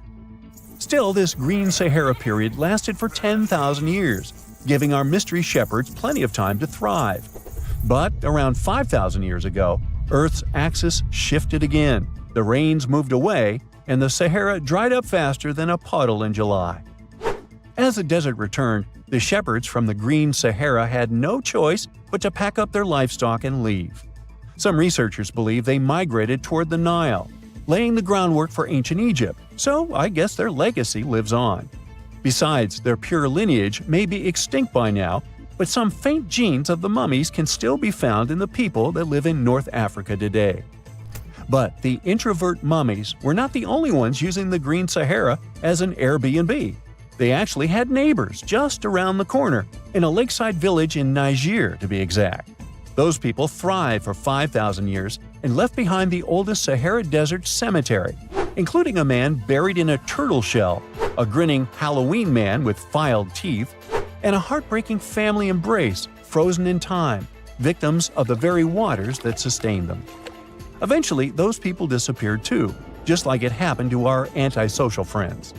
This proves that this desert outsmarts everyone, with a landscape that gives paradise with one hand and takes it away with the other. Once upon a time, there was a lighthouse so tall that you could spot its beam from 30 miles away. A mysterious tower that was the symbol of wealth and engineering genius, made with stones so giant and heavy that it still makes us gasp. How did they do that? It has survived earthquakes, one after another, until it finally crumbled in the 14th century. Fast forward to today, and archaeologists have just hauled 22 of its colossal blocks off the seafloor. They're putting the tower back together, to be once again admired and explored, but not how you might imagine. The Lighthouse of Alexandria wasn't just a lighthouse, it was the lighthouse of ancient civilizations, one of the longest-standing world wonders. Built around 280 BCE on a tiny island called Pharos, it reached about 330 feet up in the sky. For comparison, that's taller than the Statue of Liberty or Big Ben. Now, keep in mind that this was before cranes, steel beams, or gym enthusiasts, and it becomes awe-inspiring. For sailors, spotting that gleaming tower was like finally seeing your exit sign after hours of driving on the world's most dangerous highway. The lighthouse was a sight for sore eyes because legend says the waters around Pharos were tricky, full of hidden reefs that could smash ships to pieces. Old sources claim it took about 12 years to build, with the price tag being around 800 Athenian talents of silver, which is an ancient unit of weight close to 57 pounds. That means someone had to haul chests holding 23 tons of coins, without a forklift, most likely across the sea. Wow! The lighthouse was so impressive that the word Pharos ended up being used for lighthouses in a bunch of different languages. The structure had a cool three-tier design. It was square at the bottom, octagonal in the middle, and cylindrical on top. On its top, it had a statue, most likely of Zeus or Poseidon. The lighthouse's white limestone exterior was polished with a sun-catching plaster, so it gleamed like a beacon even without fire. At night, things were different. Wood was hard to come by in Egypt, so the fire on top may have been fed with bundles of papyrus roots or even naphtha for a brighter flame. Whatever the fuel, its glow was boosted by a massive polished bronze mirror. Now, bronze mirrors were common back then. It wasn't until the Renaissance, way long after the Pharos had crumbled, that glass-coated mirrors became standard in European lighthouses. During the day, the same mirror could reflect sunlight, and the tower's bright white silhouette, along with the smoke curling up from the fire, would help sailors find their way. Alexandria was one of the biggest ports in the ancient world, filled with merchants, travelers, and messengers, and the lighthouse was its landmark. Now, fun fact, if you're a fan of the Song of Ice and Fire universe, it certainly popped into your mind when reading about the High Tower of Old Town. Some fans speculate that not just the fictional lighthouse, but also the city itself, was directly inspired by Alexandria. And George R.R. Martin's love for ancient wonders doesn't stop there. There's also the Titan of Bravos, and the beloved author confirmed the intentional parallel to the imposing Colossus of Rhodes. For over 1,600 years, the lighthouse stood high against time, storms, wars, and intrigues, just like in the Game of Thrones. But it was finally defeated by nature itself. Sadly, a few major earthquakes during the 14th century brought it down, scattering its massive stones across the seabed. For over 5 centuries, the remains of the lighthouse just sat there under the waves, basically turning into an underwater rock garden. Divers knew about them, but hauling up 60-ton blocks from the sea is a job for a superhero, or a super powerful crane. And, until recently, it was a lot safer to leave them where they were. Alexandria is still, to this day, a busy harbor, and isn't exactly the easiest place for delicate archaeology. In the 1990s, archaeologists started mapping the whole area around Pharos Island. What they found was precision-cut limestone and granite blocks, some still showing carved edges. Over time, more than 100 massive pieces were cataloged, including chunks of columns, statues, and giant building blocks that could only have come from the lighthouse. Finally, in 2025, Egyptian and French teams joined up and brought that super crane along with a team of divers. In a carefully planned operation, they brought up 22 giant slabs from the seabed. There were parts like door lintels, threshold slabs, and a mysterious pylon, speculated to be some kind of monument. Some of those blocks weigh 70 to 80 tons, which is the weight of 20 African elephants. Those giant boulders are on dry land for the first time in over 600 years. But what happens now? Are researchers really about to rebuild the lighthouse like a giant Lego set? Not quite. You can't just stack century-old blocks like that. For starters, no one's 100% sure what the Lighthouse of Alexandria really looked like. Yeah, we've got drawings and clues, most famously, the tiny images stamped into Roman coins from Alexandria. But they're more like an artist's quick sketch, not quite the blueprints for recreating something down to the last detail. And then there's the missing pieces problem. Those recovered stones are just a fraction of the original structure. Over the centuries, much of the lighthouse's material was repurposed. In fact, the spot where the lighthouse used to stand is now home to the Citadel of Qaitbay, a fortress built right on its old foundations. The fort is not just a symbol of the past, but also a tourist attraction and a recognizable Alexandrian landmark. So, no, Alexandria isn't about to get its legendary tower back. At least not in that way. Instead, these newly recovered stoneworks are headed for conservation labs to be studied. Specialists will clean, stabilize, and document every carved groove and chisel mark. Later, they're likely to head to a museum. After all, it's part of the national treasure. However, that's not the end of the story. We still have the technology on our side that promises a fully recreated and explorable lighthouse, just like it was all those centuries ago. The entire endeavor is called the Pharos Project, and its mission is to turn those hauled massive stones, lintels, thresholds, base slabs, and even a mystery pylon into a complete walk-through digital twin of the Lighthouse of Alexandria.